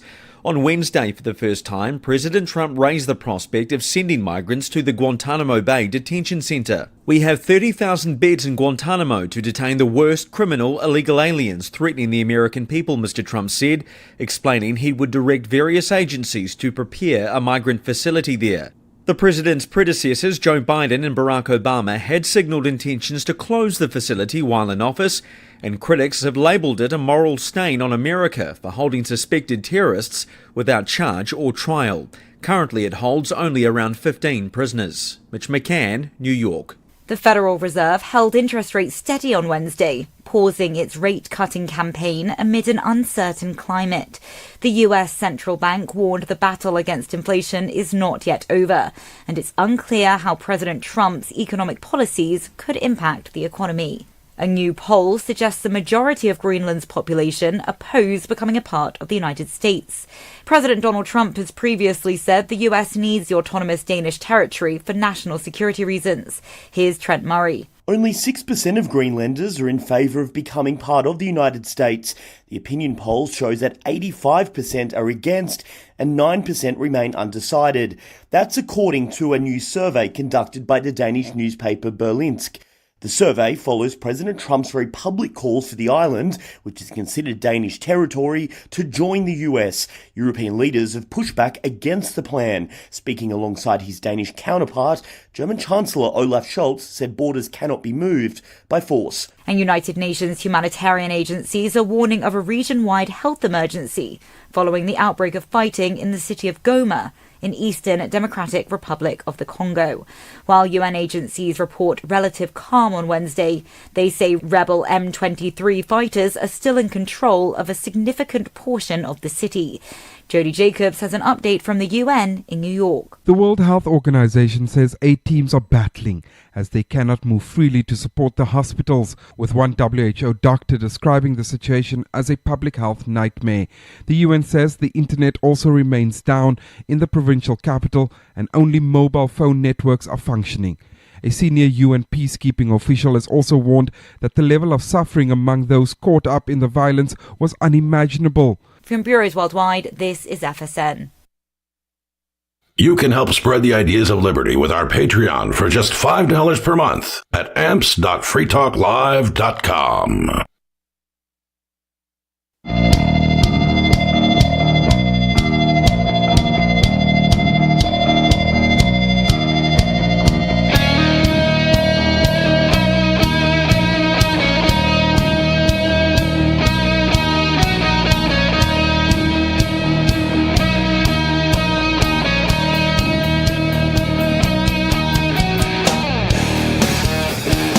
It's Free Talk Live. Talk radio that you control. Call in, get on the air with us. The phone number here is 603-283-6160. And I'd like to thank Lynette for being an amplifier with us here at Free Talk Live. That means that Lynette went to amps.freetalklive.com and signed up to support the show. AMPS stands for Advertise, Market, Promote, and Support. Thanks again to Lynette and everyone who supports us. Again, that's amps.freetalklive.com if you'd like to check out the perks and benefits of becoming an amplifier. In the studio tonight, it's Stu, Riley, and Richie Rich.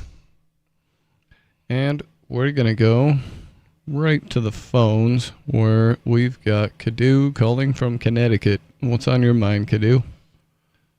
Hey, have you guys checked out the Department of Girlfriend Efficiency app? No. No, what is this? Is that a real thing for the incels? It's fantastic. There's all kinds of girlfriends to choose from. Okay.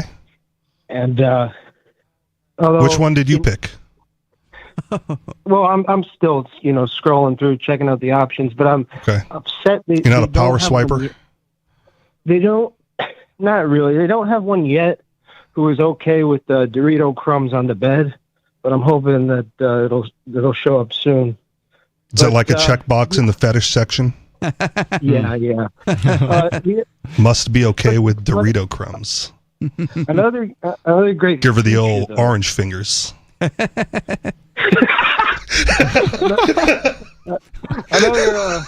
Another great feature though is the fact that, like, if you say, listen, make me a sandwich, and she says, I'm not going to make you a sandwich, or if she has a bad attitude, says, why are you playing video games all day? How come you never do anything useful or productive, and you don't have a job? She says something like that. You can within minutes, the police will show up at your house. You just hit the button on the app, and they set her straight. It's fantastic. Okay. They put her in the kitchen to make the sandwiches. Yeah, but so here's the real question though: if you're in there playing video games, right? Why is she even allowed in that area anyway? Shouldn't she already just be in the kitchen? Well, why are you letting her out of the kitchen to begin with? That's a good question. That's another thing, but the good thing about the government is that when you I'm sure if you contacted them with this problem about the app, they're very quick to make these updates, and so that should be solved very soon if you call in. Anyway, everybody check it out. Go to the Apple App Store, Department of Girlfriend Efficiency. Department of Girlfriend. Okay, so is only iPhone, not Android? Is he gone? Oh, yep. Okay, all right. I wonder if it's a real app. I don't think it is, though. Well, I will check later because I do have an iPhone. Well, I do too, but... Oh, okay. Department of Girlfriend Efficiency, huh? Probably won't use it, but it'd be funny if it were.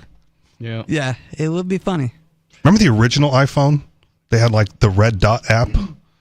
No. No? Oh man, this was a big deal early on. Like when the App Store first became a thing, there was all the apps were like $1. And this dude made his app like $1,000, and it was like, I am rich type of an app.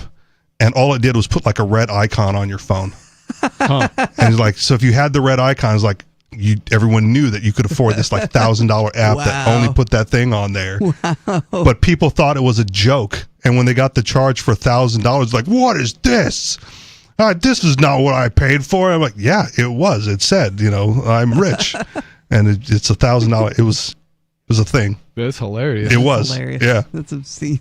Obscenely funny. I don't think you could get away with it now. There's more oversight on the App Store. But. Yeah, I'm sure there is. They wouldn't want you just to make an app worth $1,000. It's going to be putting a red dot on the screen. Yeah, you got to call it an NFT now, right? Oh, man. Don't get me started. Or a meme coin. NFTs have a legitimate function, and it was just... Heck yeah, they do. But it was abused. Yeah, when it first came out. Abused. It was abused because people wanted to make it seem like a picture was special or an album was special, rather than this is a non-fungible token to prove that you own property or own a house or own something. Leave it to humans to take something revolutionary and turn it into cats. Yes. So, or in this case, gorillas, right? Wasn't that the monkey NFTs? I don't know. It was. The big one that first broke Ethereum was the CryptoKitties. Okay. I remember that. All right. That was kind of an NFT game sort of thing. I feel like that was pre-NFTs, but all right. I remember the CryptoKitties. Yeah. Anyways. But our dudes like Gary Vaynerchuk going like, oh no, what you got to do, man, is like you got to take the receipt that you give people at your restaurant and just turn that into an NFT. Like, that's the dumbest thing I've ever heard. Yeah. Again, they turned it into a scam. What was like legitimate property ownership, right? Like, I own this thing. I'm creating an NFT that says this belongs to me, like your house or your car or your boat or whatever. And it could have been a way to establish ownership outside of government registration. Yep. Right. I don't need my state tokens, my registration with the state or my title or deed with the state because I've got this digital thing now, this NFT. Right. No, and then they ruined it to the DMV to have a title reassigned. Right. It just gets transfer reassigned when you send it to somebody else's wallet. Exactly. Yep. I've got a story here from NPR. Trump's executive orders on immigration lay the blueprint for the next 4 years. The Trump administration series of sweeping actions this week is a crackdown on illegal immigration, one of President's campaign promises. President Trump is sending 1,500 active duty troops to the border and ending Biden-era border and asylum policies. Not all of his executive orders will have immediate effects, but immigration experts say that taken together, they lay out a blueprint for how Trump aims to dramatically transform enforcement at the border and beyond. This is another weird one where like libertarians are divided for some odd reason. Yeah, well, yeah, because it's double contradictive. Like, well, you have libertarians who because open borders is the stance, but it should be. That should be like the libertarian position. Oh, it is. It's my position. Free people should cross the borders of countries freely, or you do not have free people or free countries. Yep. But that being said, it does get complicated though when you have like George Soros funding groups of it gets people who would never otherwise immigrate. It gets really complicated too when you add a welfare system, and then you have a bunch of welfare slaves that want to come in and get welfare, rather than ending the welfare system. The Republicans say we're going to end this illegal immigration. Yeah. Yep. Unnatural incentives, you could say, even because it goes way beyond welfare. Yeah, they're being given free bus rides here, put up in hotels. Yeah, and that's not across the board. Some people will try to do it the correct way and wait 7 years, and some people will wait 3 days. And there's no rhyme or reason. None of it really makes any sense. It doesn't. And quotas for certain countries. Yep. Like, oh, we got too many of you people.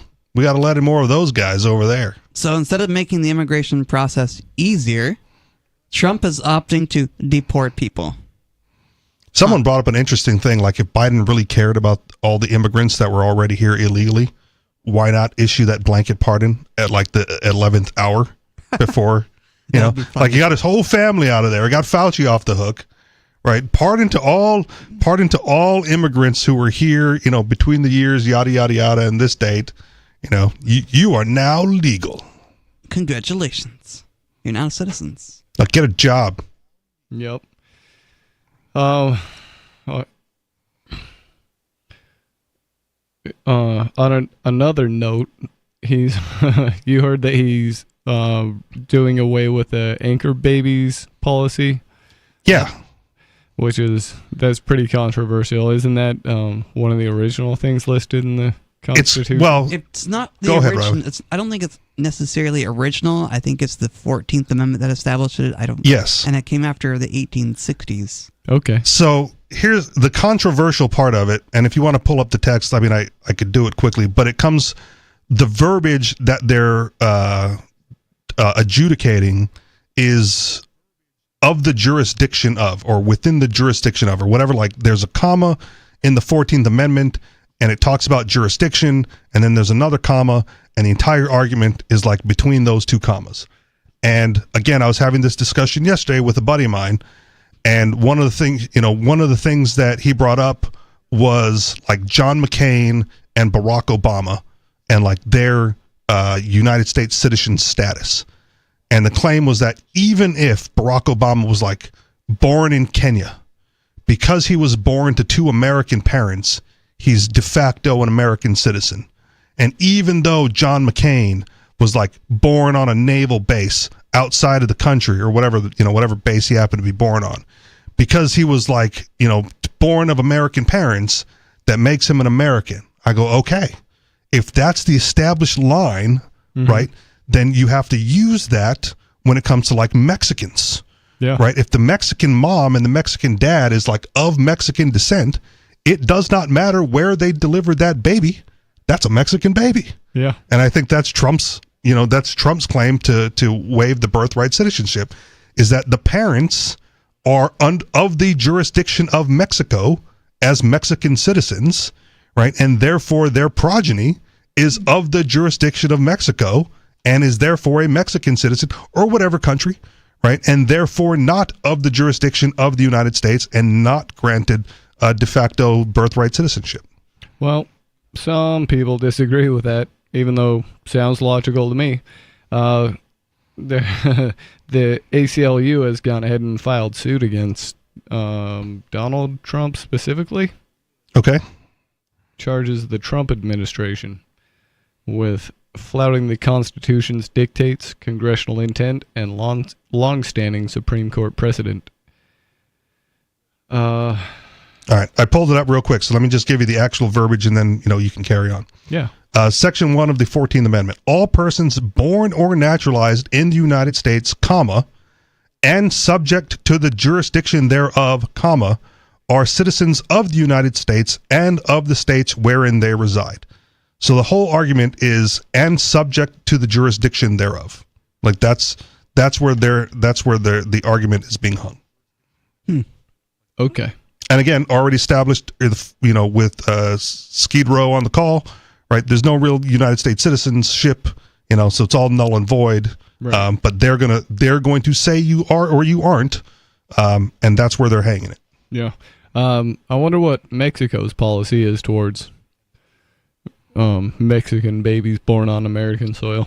I don't know. That's for them, right? If there's a very small subset of actual stateless people who no territorial jurisdiction claims sovereignty over, right? Like I don't.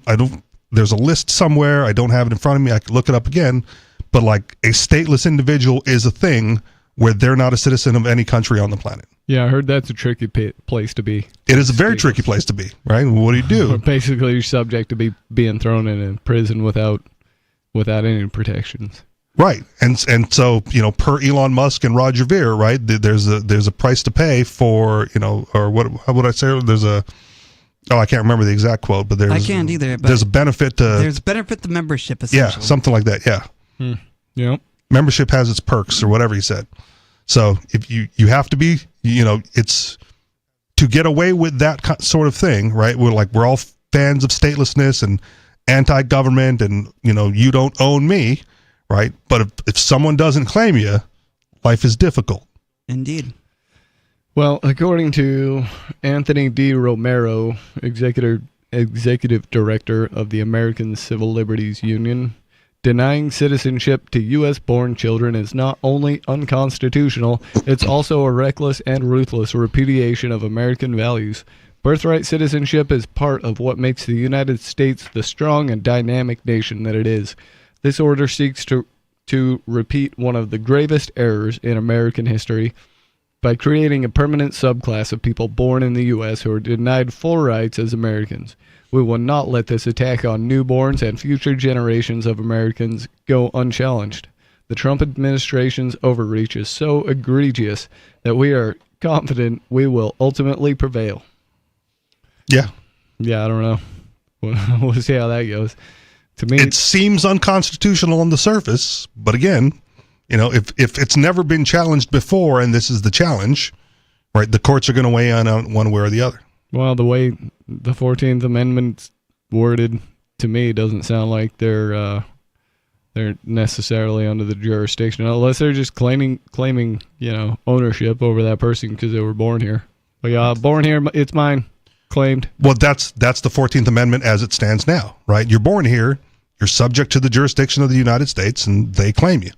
Okay. Right. And if you want to get dual citizenship elsewhere or someplace that offers it, you can be claimed by multiple. If only somebody had the the foresight to have given detailed, a detailed description of what they actually meant, instead of writing one sentence with some precariously placed comments. I think commas. It's my understanding that when the founding documents were written, the average intelligence was a little bit higher, and they assumed that people would maintain a level of common sense where they didn't have to, specify everything. Oh, they didn't know. How dumb we would be. They didn't know John Dewey was coming down the pike. Right. I mean, like the Second Amendment, right? That's a big one, right? Yeah. Shall not be infringed is pretty darn clear. Oh, pretty darn clear. And you should not need to elaborate further. Shouldn't. And yet here we are. All kinds of infringement. Yep, indeed. I've got a headline here. I don't know. It ties in, so I don't know if you want to finish, and then, I'll read this one. But this is from the Mises Institute, and it says birthright citizenship isn't real. So it also, goes into a little bit of detail of what's going on there. And I think everybody kind of understands the argument for it is real. So let's get into this one. Okay. I'll just start at the top so I don't have to fumble my way through where it's valid here. Donald Trump yesterday issued a new executive order declaring the so-called birthright citizenship does not apply to the children of foreign nationals residing illegally within the United States. The order reads in part, it is the policy of the United States that no department or agency of the United States government shall issue documents recognizing United States citizenship or accepting documents issued by state, local, or other governments or authorities purporting to recognize United States citizenship to persons, one, when that person's mother was unlawfully present in the United States and the person's father was not a United States citizen or lawfully permanent resident at the time of said person's birth, or two, when that person's mother's presence in the United States was lawful but temporary and the person's father was not a United States citizen or lawful permanent resident at the time of said person's birth. There is a common misconception. This is back into the article, not the quoted part of the thing. There is a common misconception in the United States that the 14th Amendment to the U.S. Constitution mandates that the U.S. government grant citizenship to anyone and everyone born within the borders of the United States. The misconception is largely due to the fact that for several decades, U.S. courts and technocrats have conspired to redefine the original meaning of the amendment and thus apply it to every child of every tourist and foreign national who happens to be born on this side of the U.S. border. Some have even attempted to define access to birthright citizenship as some sort of natural right. This is a common tactic among some libertarians who have twisted the idea of property rights to extend the idea of a right to the governmental administrative act known as naturalization. And that's another thing I'll interject real quick. Immigration doesn't appear in the Constitution. Naturalization does. So when they talk about immigrants, it's not even a purview of the federal government. Naturalization is. Back to the article. Even when looking at the issue strictly in terms of procedural legal rights, however, it is clear that the current definition of birthright citizenship is in conflict with the law as originally intended and interpreted. To understand the central point of contention, let's note that the text of the 14th Amendment itself, which states that citizenship shall be extended to all persons born or naturalized in the United States and subject to the jurisdiction thereof. Note that there are two qualifying phrases here.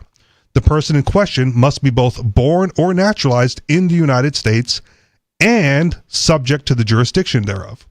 It's the second qualification that remains a matter of debate, and this is kind of what I was getting into earlier. It's that little clause right in the middle there. What does it mean to be subject to the jurisdiction of the United States?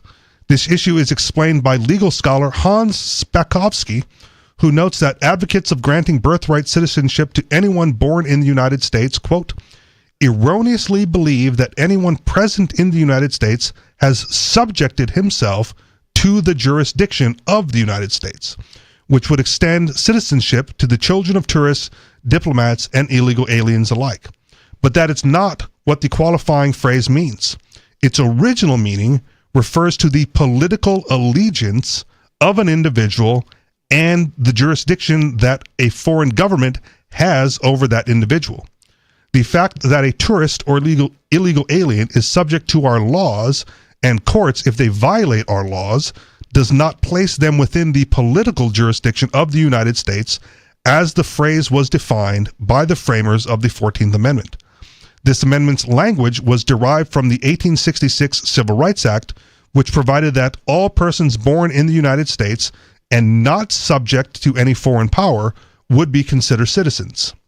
Senator Lyman Trumbull, a key figure in the adoption of the 14th Amendment, said that, quote, subject to the jurisdiction of the United States included not owing allegiance to any other country. And that's the paraphrase in there, back to the Outside article.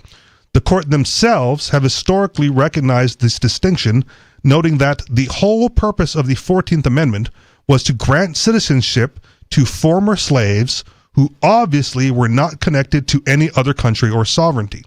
In the slaughterhouse cases, the court ruled, quote, that the 14th Amendment's main purpose was to establish the citizenship of the Negro can admit of no doubt. The phrase subject to its jurisdiction was intended to exclude from its operation children of ministers, consuls, and citizens of subjects of foreign states born within the United States, unquote. This was further confirmed by the court in 1884 in Elk v. Wilkins, when the court stated that the idea of birthright citizenship did not apply to Native American tribes, which were nonetheless within the borders of the United States. Quote, the 14th Amendment contemplates two sources of citizenship and two sources only, birth and naturalization. The person declared to be a citizen are all persons born or naturalized in the United States and subject to the jurisdiction thereof. The evident meaning of these last words is not merely subject in some respect or degree to the jurisdiction of the United States, but completely subject to their political jurisdiction and owing them direct and immediate allegiance. Again, back to our definition of citizenship earlier. And the words relate to this time of birth in one case as they do to the time of naturalization in the other.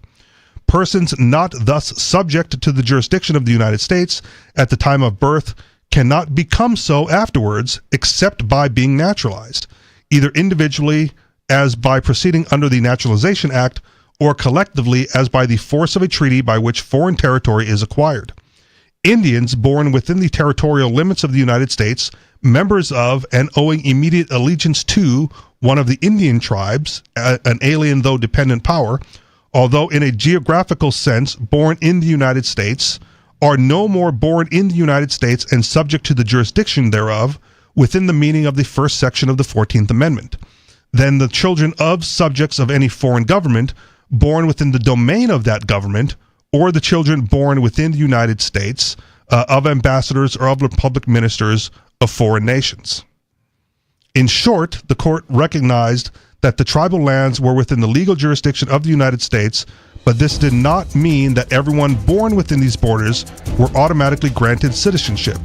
Those tribal members believed to be subjects of foreign tribal governments were therefore not subject to the jurisdiction of the United States and in a way that conferred automatic citizenship. And again, it goes on. Okay. What do you think about birthright citizenship? Give us a call, 603-283-6160. It's Free Talk Live.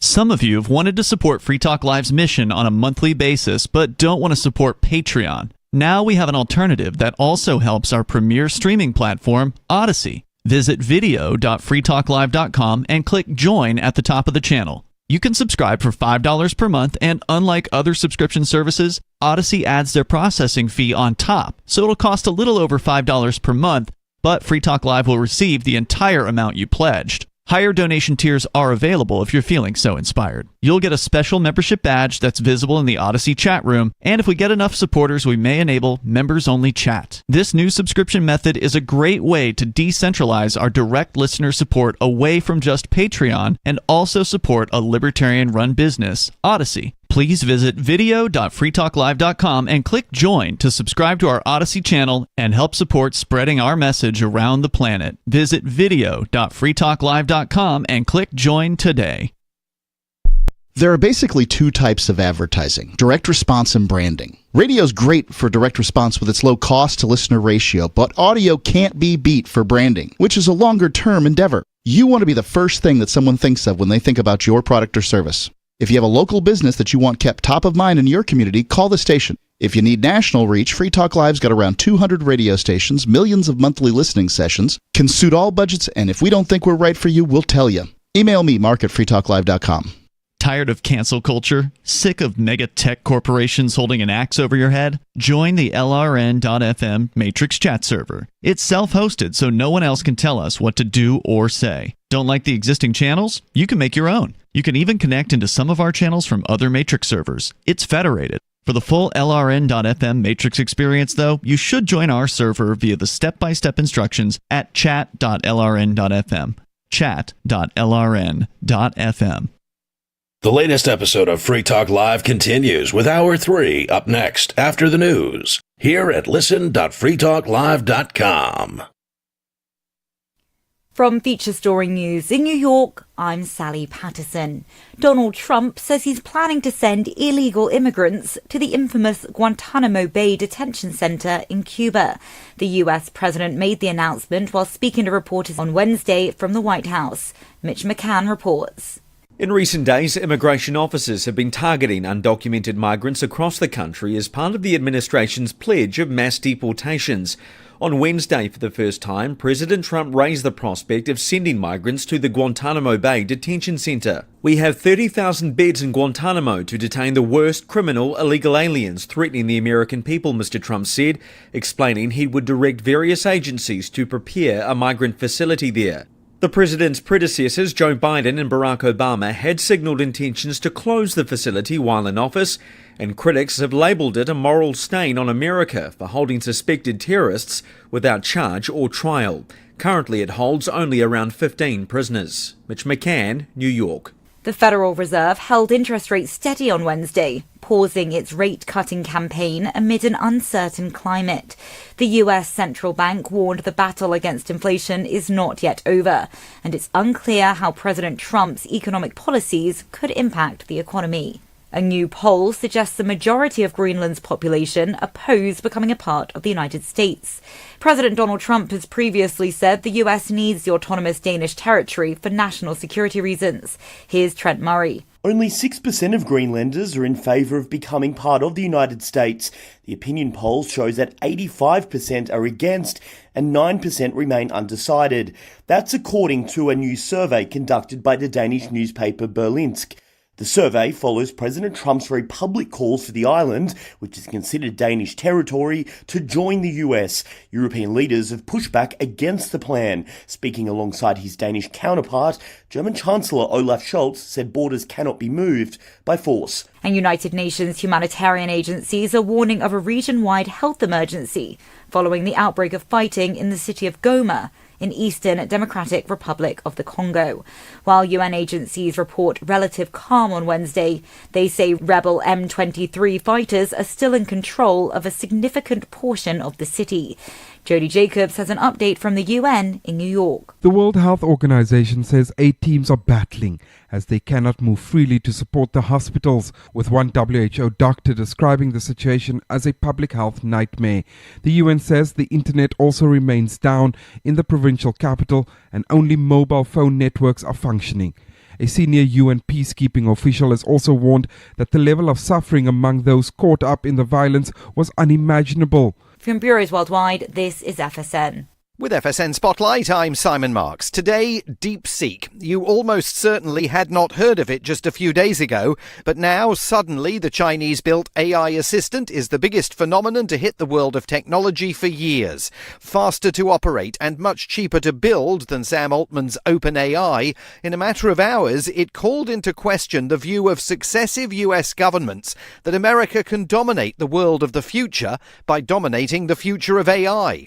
Andrew Grill, Powell is an AI expert and author of the best-selling book Digitally Curious. The US basically said we're going to cut access to GPU chips and know-how to prevent other countries from getting a leg up. So what the smart engineers in China did, as all engineers want to do that don't have all the stuff they need, they innovated. They said, we can't do it with the best chips, we'll do it with the chips we have. So what we're seeing is it's comparable, it's a lot cheaper to run, but importantly, it's open source. So someone out there is listening and saying, I want to take advantage of this AI, I want to use someone else's model.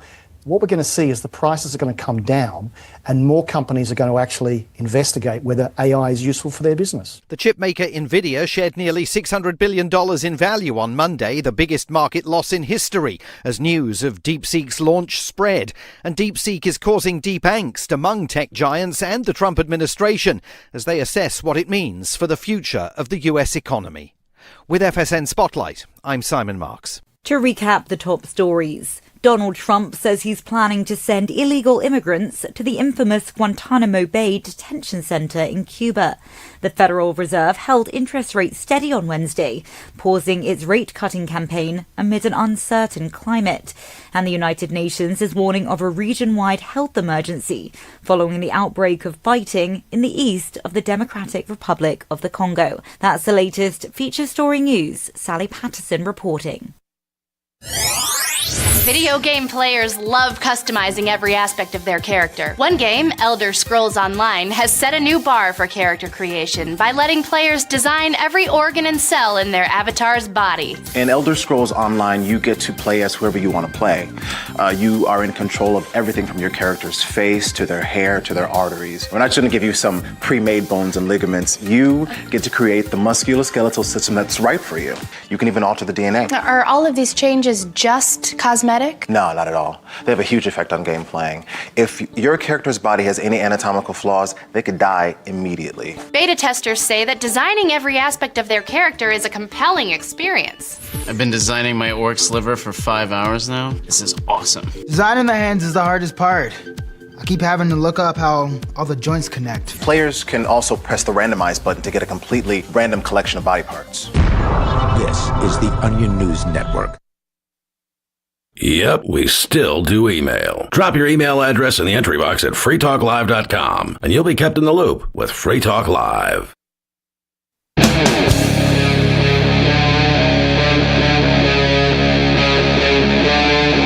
Free Talk Live.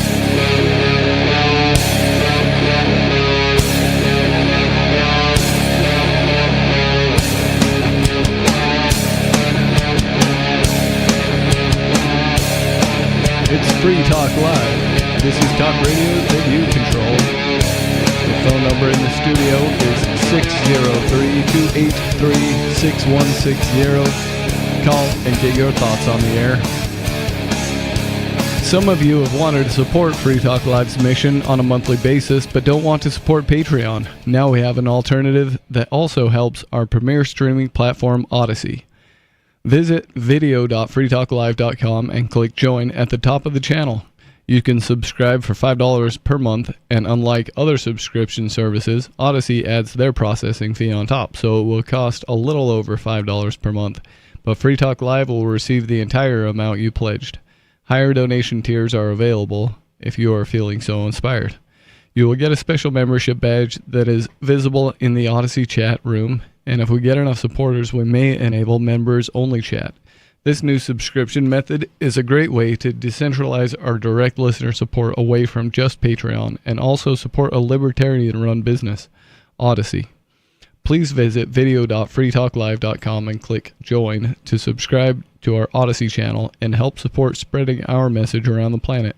Visit video.freetalklive.com and click join today. In the studio tonight is Stu, Riley, and Richie Rich. And we were talking about birthright citizenship isn't real. Yep.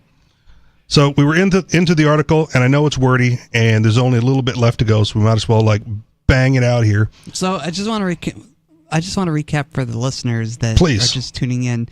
So this article that Richie Rich is reading essentially says that birthright citizenship is not the way we understand it today, where anyone who crosses the border and has a child, it's automatically a citizen.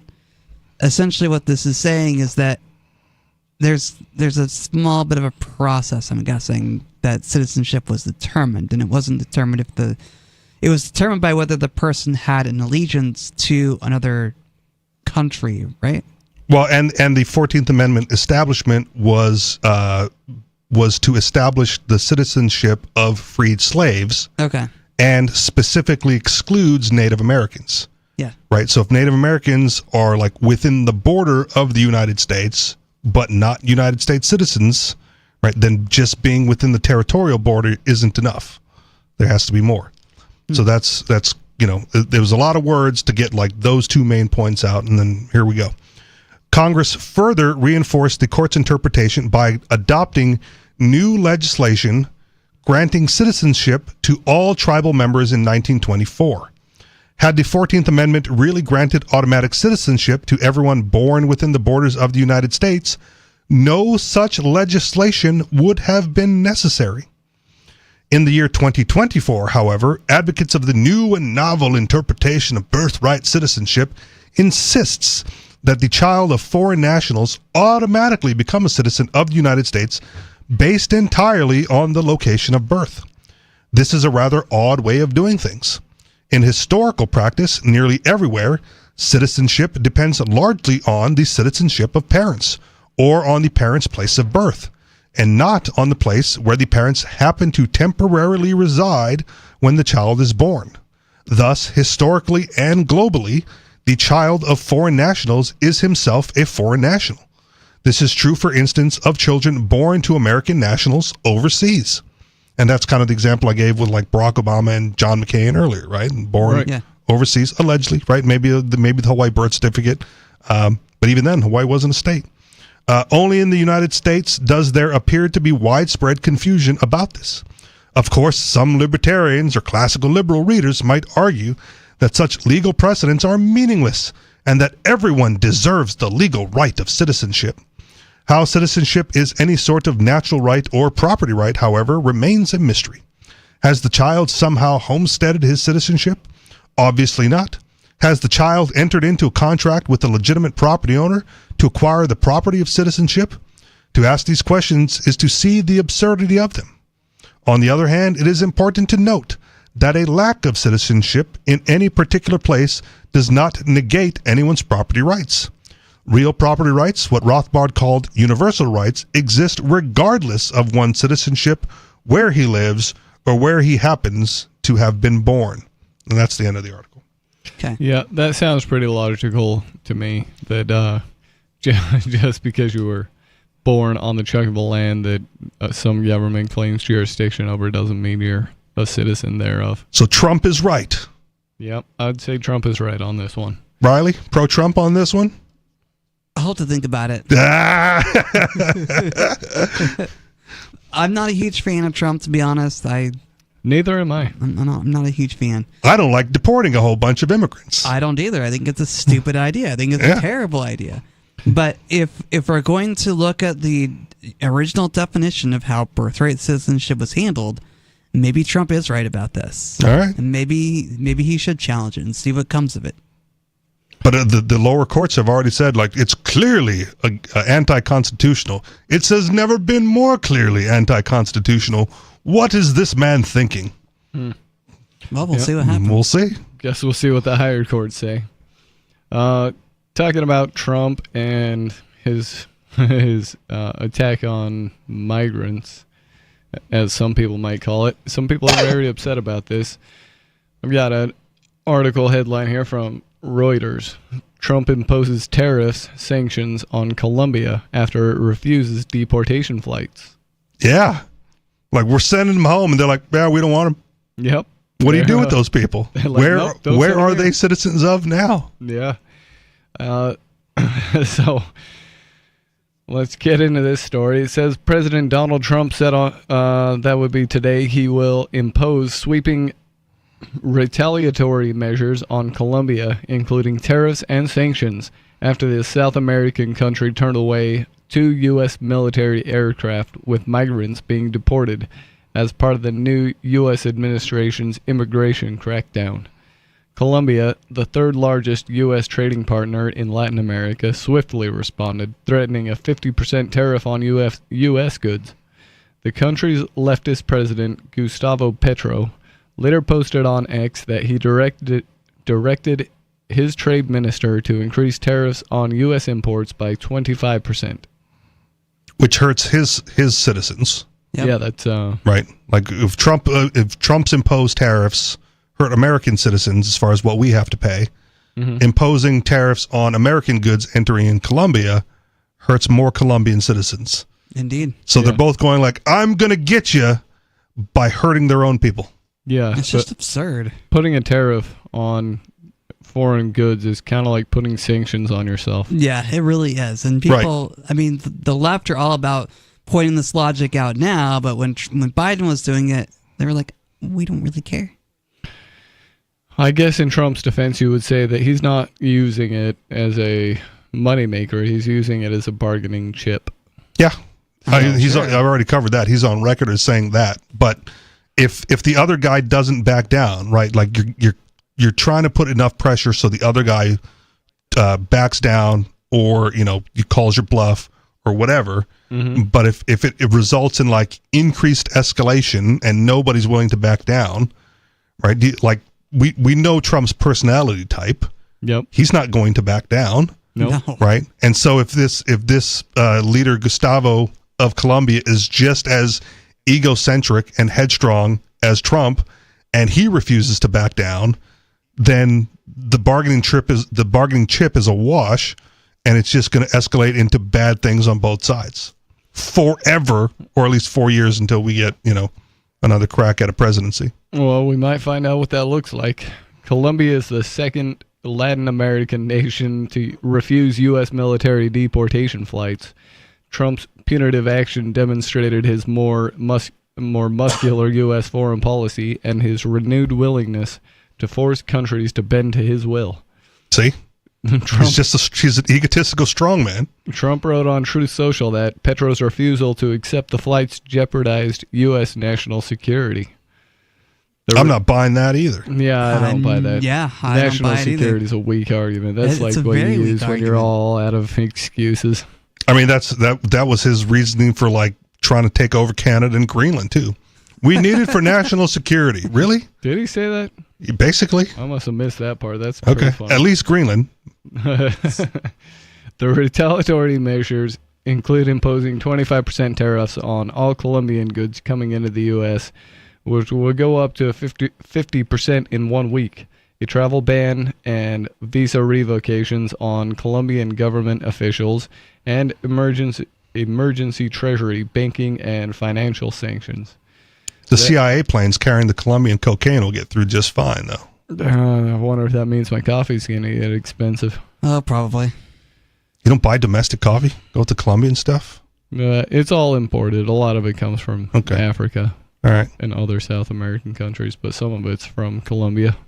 I'm from Hawaii, so like when I really need coffee, I just have my mom send me up like the 100% Kona blends. Oh man, Kona's good beans. Yeah, it is. Oh man, that sounds. I'd love to try that one day. Remind me, I may have a bag that is not in use, Riley, and I will gift it to you. Okay. Yeah, when I run out of good coffee, one of the go-tos that I get is a 10% Kona blend that you can get at the grocery store. So I figured that way at least it's 10% real coffee. No. It's like, hey, everything Ma, else there is just garbage. send that care package. Chocolate-covered macadamia nuts and 100% Kona coffee. Oh, man. That sounds good. Trump said he would also direct enhanced border inspections of Colombian nationals and cargo. These measures are just the beginning, he wrote.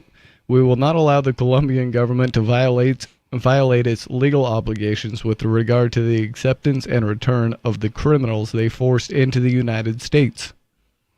He later posted a picture of himself on Truth Social in a pinstripe suit and a fedora in front of a sign reading FAFO, a common slang acronym for F around to find out.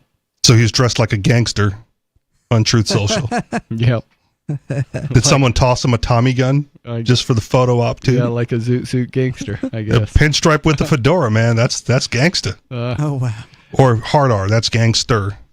America will no longer be lied to nor taken advantage of, U.S. Secretary of State Marco Rubio in a statement adding that Petro had authorized these flights but then canceled his authorization when the planes were in the air. Well, you can withdraw consent at any time, I guess. Yeah, you can. Yep. Anyway, it just goes on to say this is all part of Trump's sweeping crackdown on immigration. Yeah, again, like he got a lot of things right in the beginning, and from the libertarian perspective, like really fumbled it on the immigration issue. Hard. Yeah. Yeah. Yeah, well. You can't have everything in the world, I guess. Well, yeah, and again, it's too much pressure to expect that just because he did some libertarian things that he would do all the libertarian things. Yeah. Because then he would have just been the libertarian guy, Yeah. and he wasn't. Something tells me we got more of that coming. Oh, yeah. Guess he got pretty buddy-buddy with good old Bill Gates. And I was talking to someone else, same buddy of mine yesterday, about the libertarian vote for Trump. The deal is concluded, right? He bought your vote, he freed Ross, and now we can attack him again. Right. Right? Like that's, that was the agreement. We'll vote for you if you free Ross Ulbricht. And we voted for him, or some of you guys voted for him, and he freed Ross Ulbricht, and so that's done. Now we can go back on the offensive of calling him a moron and a strong man and all the other nefarious things that he is for all the bad stuff that he does wrong. Well, I was going to do so regardless of whether he freed Ross or not. Well, good for you, but some libertarians may feel like they still owe him some allegiance because he freed Ross. I mean, I understand that perspective, but I don't owe this man any allegiance. He's a tyrant. Yes. Nope. He might get a bit of admiration if he does something as drastic as ending the Federal Reserve. Sure. Or compulsory education. Either one of those. Well, he's not going to end compulsory education. This is another thing, right? He's just going to send it back to the states where it should be based on their constitution. Yeah. Well, if he ends it at a federal level. Yeah. That's one step. Yeah, but the states, the states aren't going to be like, oh, no federal schools. I guess we're not going to provide public schools. Like they still want it. Oh yeah, they'll just be more responsible for it. People wouldn't know what to do without compulsory education. Right. It's not going away. It's just not going to be, at the federal level. Government-sponsored daytime babysitters. Yep. Yeah. Yep. Good old indoctrination camp. I think that's what Mark called it, right? Middle-class babysitting. Middle-class daycare babysitters. There you go. Yep, that's about right. But if he does it right, well, golf clap, like good, shut it down, give it back to the states. The shrinking the government, good, expanding the government, bad. So when he does stuff that shrinks it or returns it to the states, good, praise, golf clap here and there. And then when he does something dumb, still go on the attack. Give him a couple snaps. Give him the snaps, okay. Jazz fingers. Yeah. All right. Good job, Trump. But we'll see. He will. We will see. So, Riley brought a story he wanted to talk about where the Air Force removed course material about women and black pilots. The Tuskegee Airmen? Yep. Yep, that's right. And this story is by CBS News. A reputable news source. Thank you, Ryan. Lesson plans that include videos of the Tuskegee Airmen, groundbreaking black pilots known for their service during World War II, and the Women Air Force Service Pilots, or WASPs, the female World War II pilots who were vital in ferrying warplanes for the military, have been temporarily removed from the U.S. Air Force curriculum, U.S. Air Force officials say. The lesson plans for basic training that have to do with diversity are under review to determine if they comply with an executive order from President Trump that aims to end diversity, equity, and inclusion programs within the federal government. Oh man, see, and this is unfortunately why you need DEI to begin with in a lot of cases. Yeah. Right. Like I'm one of the few people on, as a show host that's like, I'm fine if companies choose to do DEI because the alternative has been so bad for so long, right? And now you go like, well, we're getting rid of diversity, equity, and inclusion, and you're wiping out history. You're wiping out valid history of women and black folks in the military doing, good things in their perspective, right? And go like, well, if we didn't have this DEI, then we'd only talk about the white folks. And this is proof, right? As soon as they waive the DEI requirements, like, well, let's just get rid of all the women and black folks. Oh, that assumes, though, that this got put into the curriculum as part of DEI. No, but it proves why DEI is necessary, because when you remove DEI, they're trying to remove it from the curriculum. Huh. An Air Force official told CBS News immediate steps were taken to remove curriculum that is now under review to ensure compliance with executive orders issued by the president. Historical videos were interwoven into U.S. Air Force and Space Force curriculum and were not the direct focus of course removal actions. Additional details on curriculum updates will be provided when they're available. In a statement to CBS News on Sunday, Lieutenant General Brian S. Robinson, Air Education and Training Commander, said the block that included videos is being revised because it included DEI material and emphasized that no curriculum or content highlighting the honor and valor of the Tuskegee Airmen or women Air Force service pilots has been removed from basic military training. He said the revision, which would adjust the curriculum to align with the President DEI executive action, began on January 23rd, and that no airmen or guardians will miss this block of instruction. So it is or is not being removed? Because it sounded there like they're still leaving it in for now while it's under review. That is what it sounds like, right? It sure sounds that way. But it's hard to tell because, I don't know. It's also not a DEI issue, right? It's a historical fact.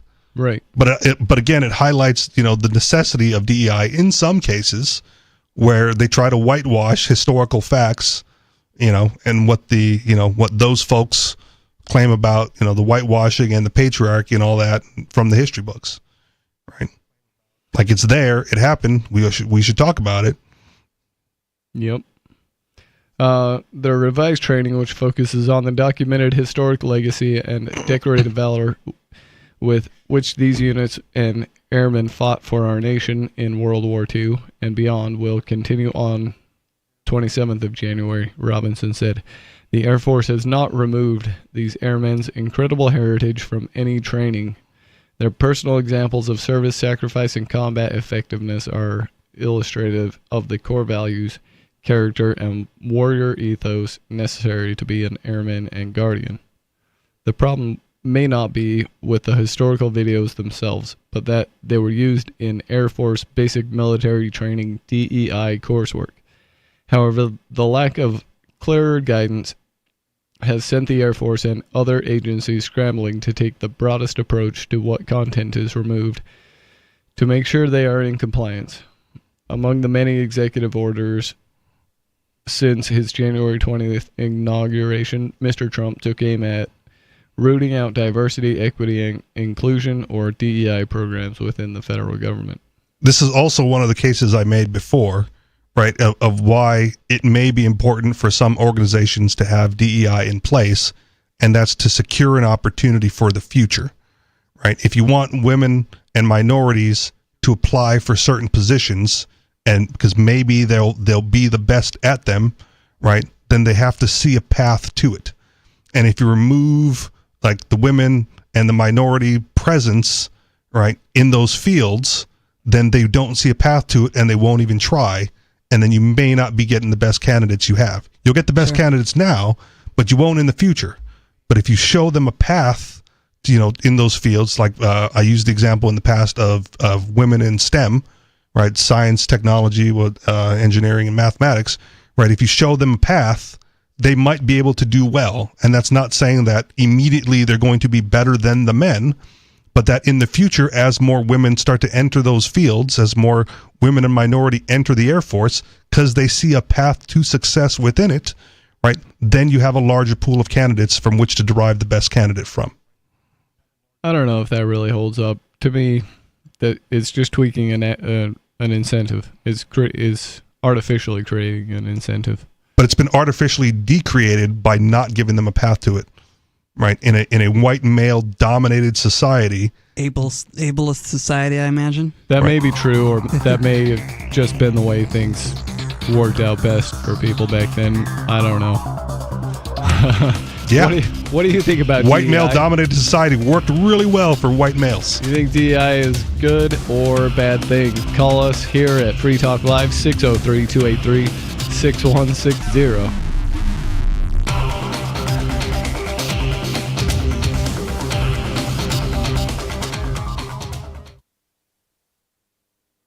This hour of Free Talk Live is brought to you by Dash Digital Cash. Dash is the cryptocurrency designed to be used for spending. Tired of the ever-inflating US dollar? You can live your life on Dash instead with some handy websites. BitRefill.com has been accepting Dash for years and has a ton of big-name retailers and brands including grocers, gas stations, phone refills, Amazon, and even prepaid MasterCards. Plus, many of their gift cards are available at a discount.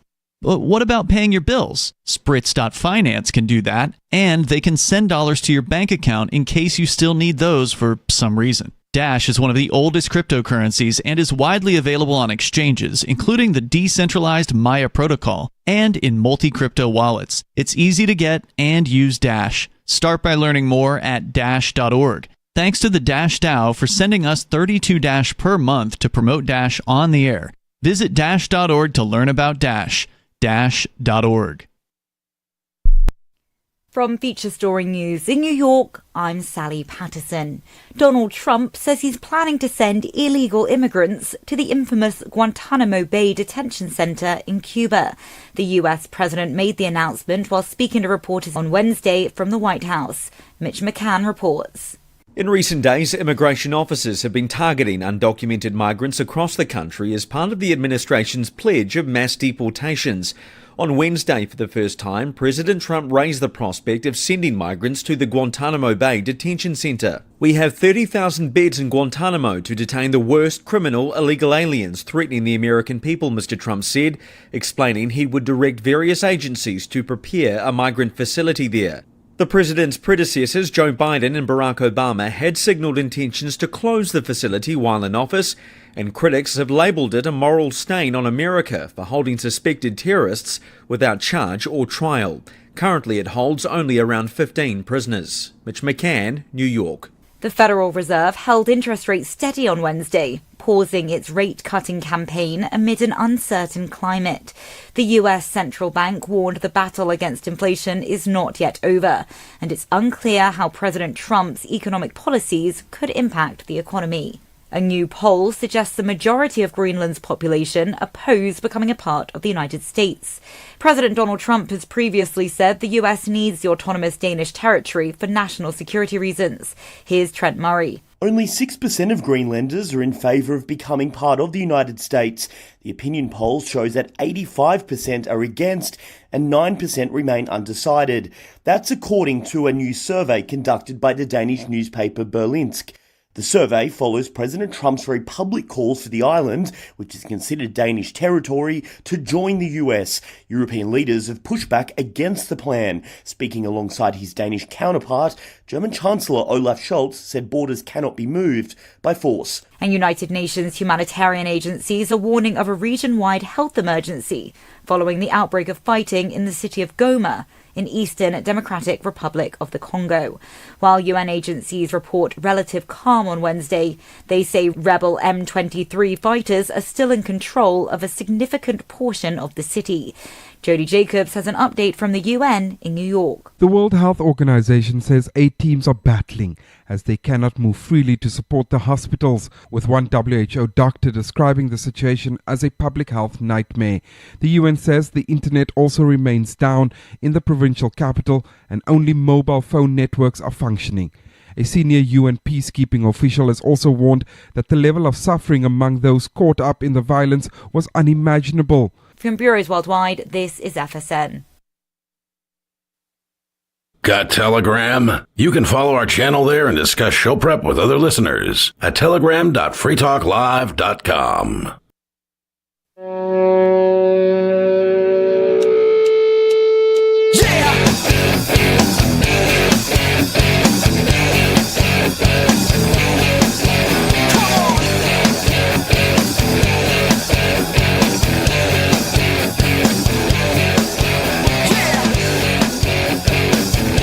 This is Free Talk Live. It's talk radio that you control. Give us a call. Get your thoughts on the air. The phone number to us here in the studio is 603-283-6160. And in the studio with me tonight, you've got Riley. And Richie Rich. And just now we were talking about DEI and whether it's a good thing or a bad thing. And we covered a lot tonight. DEI, citizenship.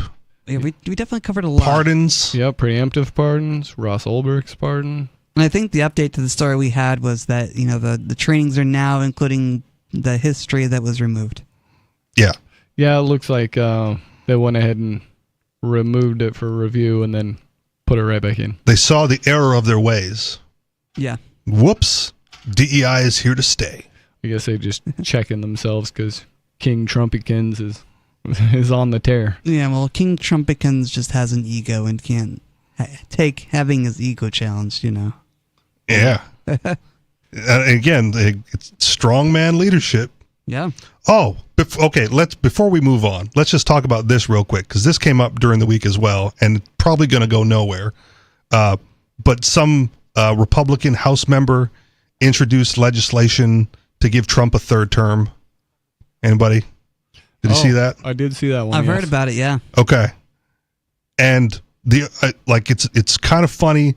This is the one thing about Trump, and I'll go to tangent real quick because he does bizarre things, and then we laugh at him, and then we make fun of him, and then it sticks, right? And then generations from now go like, well, how did the Gulf of Mexico change to the Gulf of America? And the answer is because Trump said so. Yeah. Right? Like that's it. He said it, and then he started putting it in documents, and we're going to make fun of those documents, and eventually we're just going to start satirically calling it the Gulf of America, and some kid's going to hear it, and they're just going to repeat it, and then our grandkids will just know it as the Gulf of America. Yep. So it's dangerous territory to make fun of this stuff. And then when it's far enough removed, somebody will write a history book that says, there was some great event that happened. But the great event was he just wrote it down on a document once, and we just used it from there. That's right. We saw how it happened. It was just Trump just trolling the world. Right. So when the thing comes up, we're well, they're going to introduce legislation for him to be authorized to serve a third term. I was okay, we can make fun of that because will it pass? Probably not. But what if it does? I'd give it at least a 40%. Okay. Well, what's the Polymarket rate on that? Is it up on Polymarket? I don't know. I've never used Polymarket, but I've never really used need to start. Polymarket either. Okay, I've never used it. This sounds right up my alley, though. You got to have crypto because that's how you pay for stuff on there, I think. Mm-hmm. I've never used it. I don't have any money in Polymarket, but I do reference it on occasion when I want to see what the odds of something are. Yeah. So anyway, you can check Polymarket. It's creepy good at predicting things, right? It's a predictive market. It's like the collective consciousness of bettors, and that's how you get the odds. Yeah. Anywho, so if they introduce it, the only way this is my satirical take on this, the only way I can see that the Democrats jump on board and have this thing passed is we'll finally get the showdown between Donald Trump and Barack Obama.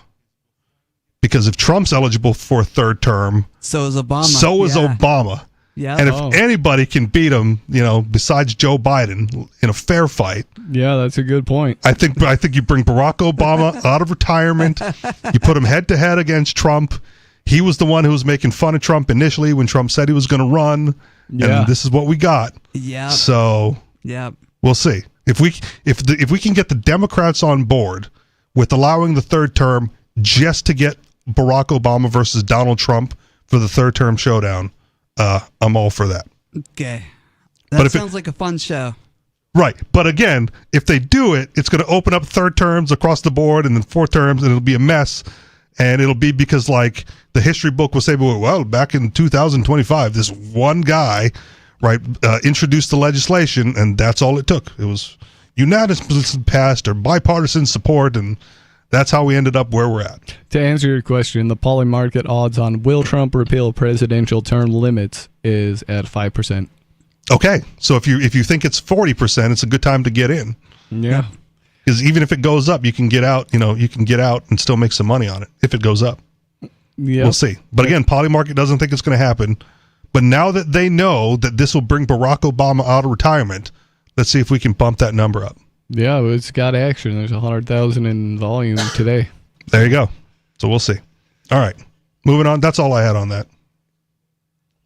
Riley, are elephants people? Do elephants have rights? That's a really good question. So, I don't know if an elephant is a person, but they can paint. Okay, but how does it make them a person? I don't know. I'm just asking. How do we determine if someone or something has rights, though? And what is a right? Even deeper question. I don't know if we want to get into that. But elephant, not a person, because not a human, right? And we can at least say that subsets, different species.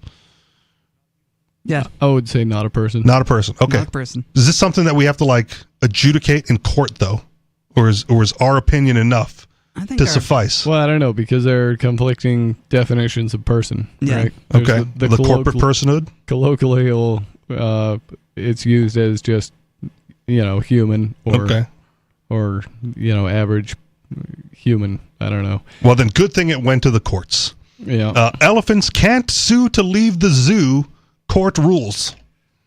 So the courts have decided. The authorities in Colorado. Colorado's highest court on Tuesday ruled that 5 elderly elephants don't have legal standing to sue to leave a local zoo because they're not human. Wow. Who was petitioning this? Were the elephants like, no, please let us? Yeah, did they fill out their own paperwork? Right. Yeah. Did they call the lawyer's office?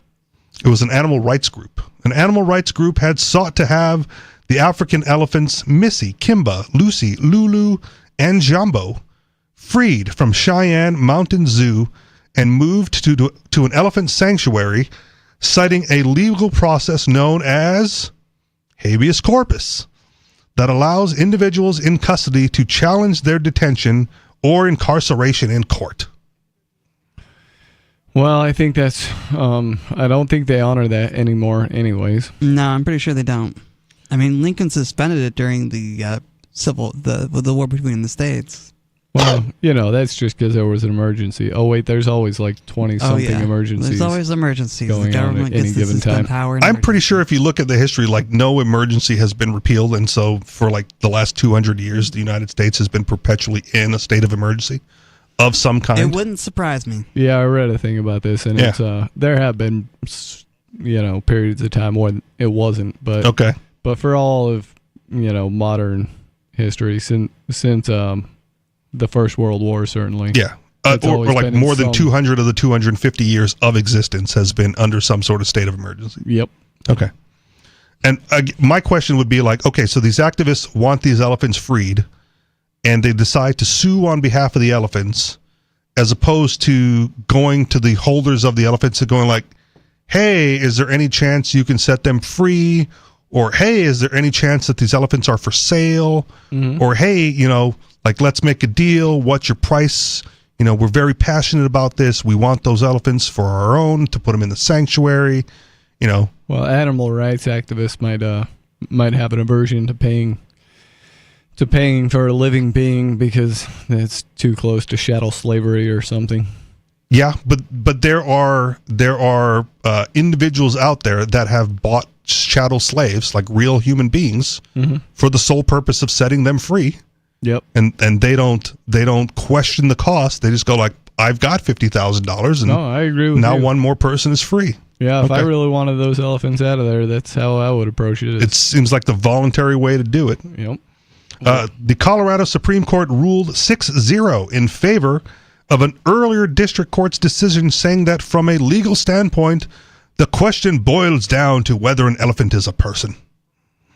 It bears noting that the narrow legal question before the court does not turn on our regard for these majestic animals generally, or these 5 elephants specifically. State Supreme Court Justice Maria Birkenkotter wrote in her ruling, but she added, because an elephant is not a person, the elephant here do not have standing to bring a habeas corpus claim under Colorado laws. Imagine that. Imagine having to hear that, go like, really? They appealed it to this level? Yeah. All right, I guess we'll decide whether an elephant's a person or not. Well, that's a good thing. Stamped for all time. Good thing we get taxed so that we can pay judges to do that. Exactly. To rule unanimously. Yep. Luckily, this is only state, and unless you're a citizen of Colorado, you've avoided this one. Yep. The Non-Human Rights Project, a U.S.-based animal advocacy organization, had submitted affidavits from 7 animal biologists in support of its case. So 7 biologists went, yeah, no, elephant's totally a person, dude. Like, we got you. What? Right? I mean, to be fair, there's a history of scientists in this country that are for sale, and will say whatever you want them to for the right price. 7 animal biologists submitted affidavits in support of its case. They explained that the elephants share numerous cognitive capacities with humans, including self-awareness, empathy, and the ability to learn and communicate. In the wild, elephants travel for many miles each day in complex social groups, the experts said. Christopher Berry, the executive director for the Non-Human Rights Project, described the Supreme Court's judgments as alarming, saying that it diminishes the court's power to protect the rights to liberty when it is violated. You imagine dropping one of these guys off in like 1680 in America, and like when they refer to the natives as savages and like refer to them as almost not even human. He's a witch. Yeah, he's a witch. Burn him. You imagine the level of offended these people would be. Oh man, they would be. But I'm really glad that we've come a long way as a people to recognize that the Native Americans aren't savages and they're actually human. Yep, I like to think that the all men are created equal idea I like to think that has done a lot too. to change things. Yeah. Yeah, except right after that, they went black people 3/5. Yeah, it's 3/5 though. It's not equal. Well, 3/5 does not equal 1. I agree. It's a math problem. Baby steps, right? All right. We've overcome that one. Thank you, DEI. Yeah, thank you. Regardless of today's result, support for recognizing legal rights for animals continues to grow, Berry said in an email Tuesday. He said the rights group is exploring ways to proceed in the Cheyenne Mountain Zoo case. In a statement, Cheyenne Mountain Zoo described the lawsuit as frivolous, noting that the rights group has attempted and lost similar suits against several other reputable zoos. While we're happy with this outcome, we are disappointed that it ever came to this, the zoo said. For the past 19 months, we've been subjected to their misrepresented attacks, and we've wasted valuable time and money responding to them in court and in the court of public opinion. A New York court reached a similar decision over an Asian elephant at the Bronx Zoo named Happy in 2022. In another case brought by the animal rights group, 2 New York judges expressed a dissenting opinion in support of Happy's right to liberty, Berry said. So not unanimous in New York. Interesting. As we've seen in other movements, early losses are to be expected, Berry said. While courts are often influenced by decisions in other states, every state has its own independent body of law.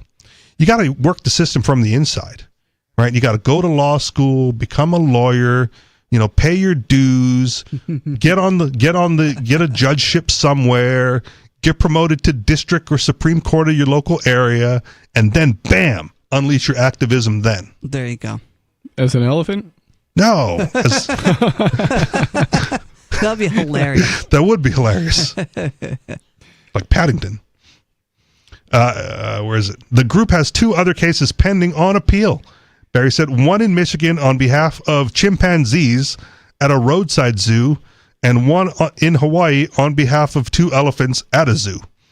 There's only like one zoo. Wildlife advocates, we call it the zoo. Wildlife advocates have long argued that keeping animals in captivity can cause suffering, even in facilities that aim to teach visitors about ecology and daily care.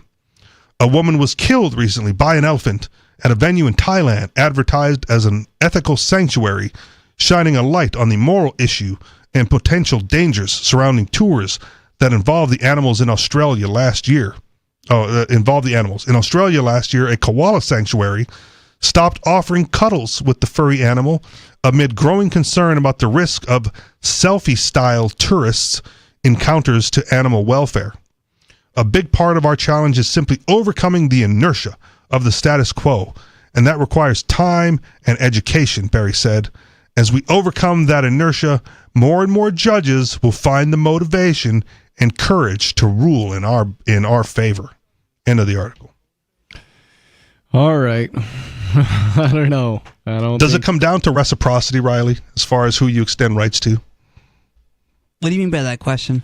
Well, they say, the thing always comes up about like vicious animals, right? You can say the tiger has rights, but it will attack you, right? Right, and so we don't grant rights to vicious animals because their nature is to attack.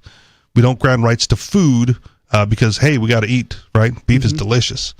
So if they were to be able to articulate rights back to us, we're like, no, I'm totally not going to attack you, bro.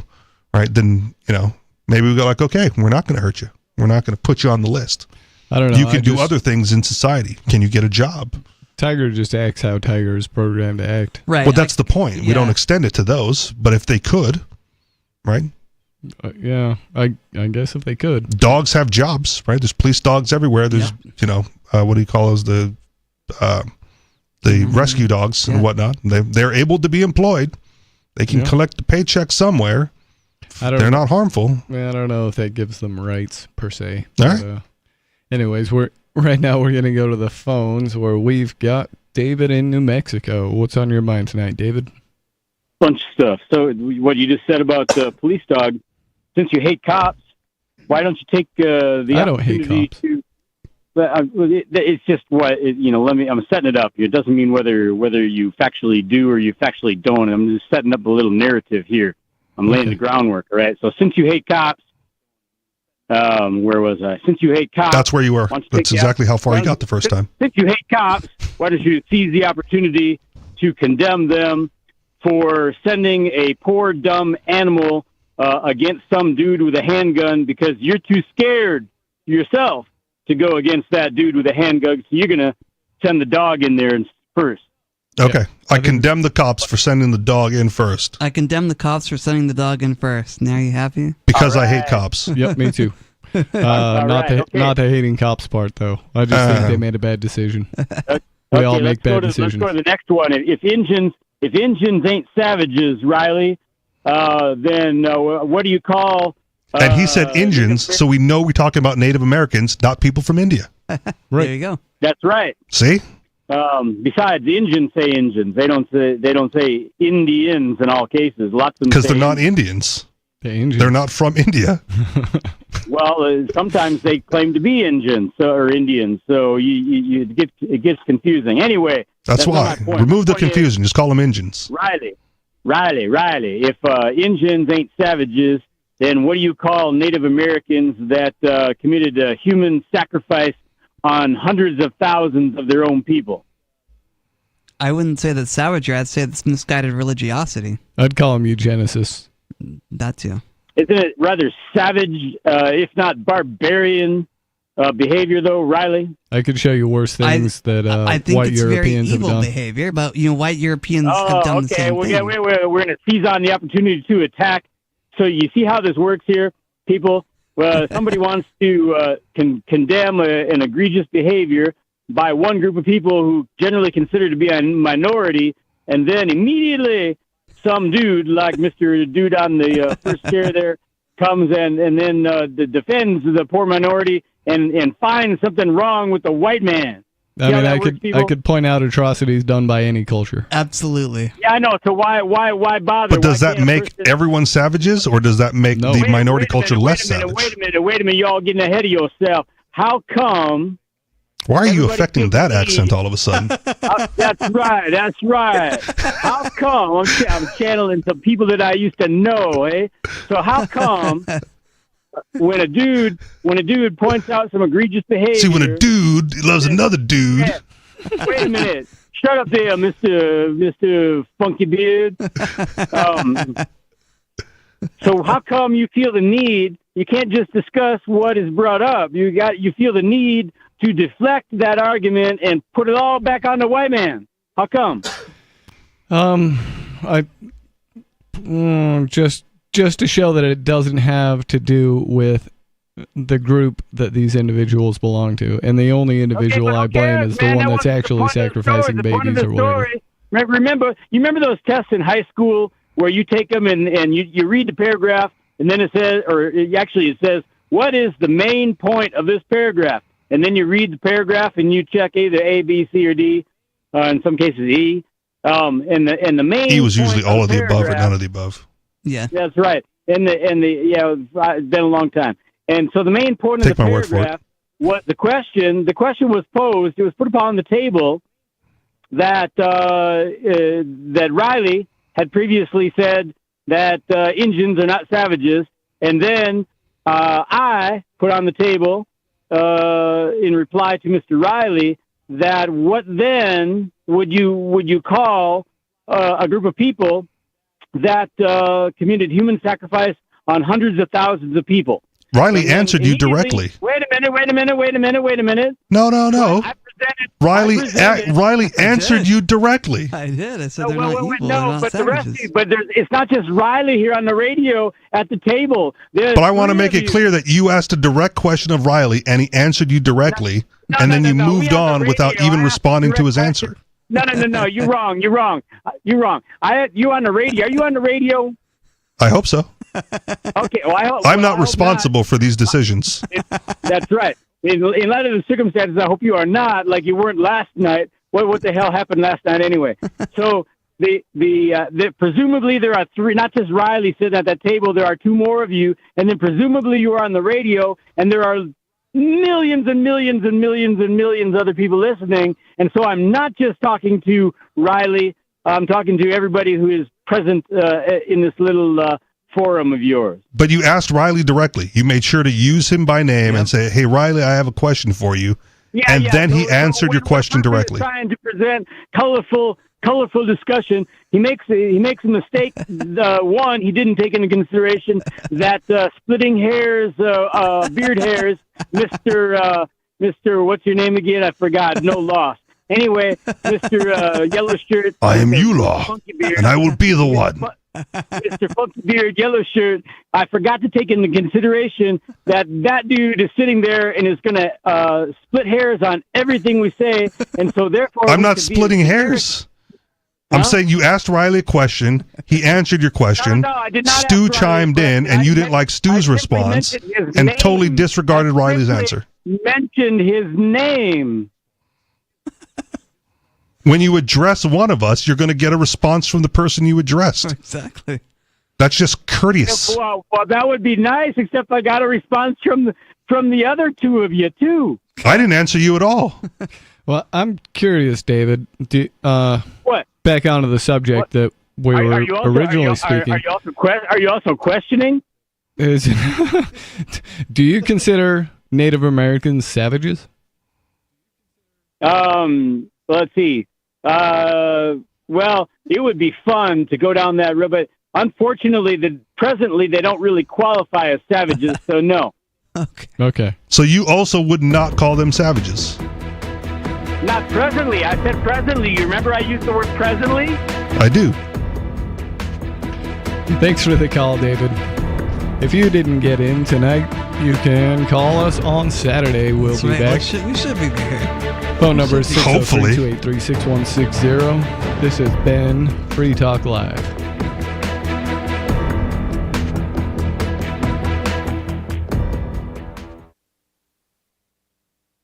Facing mounting criticism that lethal injection is cruel and outdated, Ohio has replaced it with a system that quickly and humanely rips off the heads of death row inmates using powerful robotic arms. The new device is designed to be as humane as possible, emitting soothing white noise and putting prisoners on a cushioned seat before its metallic talons dig into their necks and painlessly wrench their heads off. Ohio Department of Corrections Director Gary Moore praised the machine, saying, quote, "Our new system is a hallmark of compassion. Now these deaths will be pain-free because the machine's claws are coated with topical anesthetic." Quickly pulling off a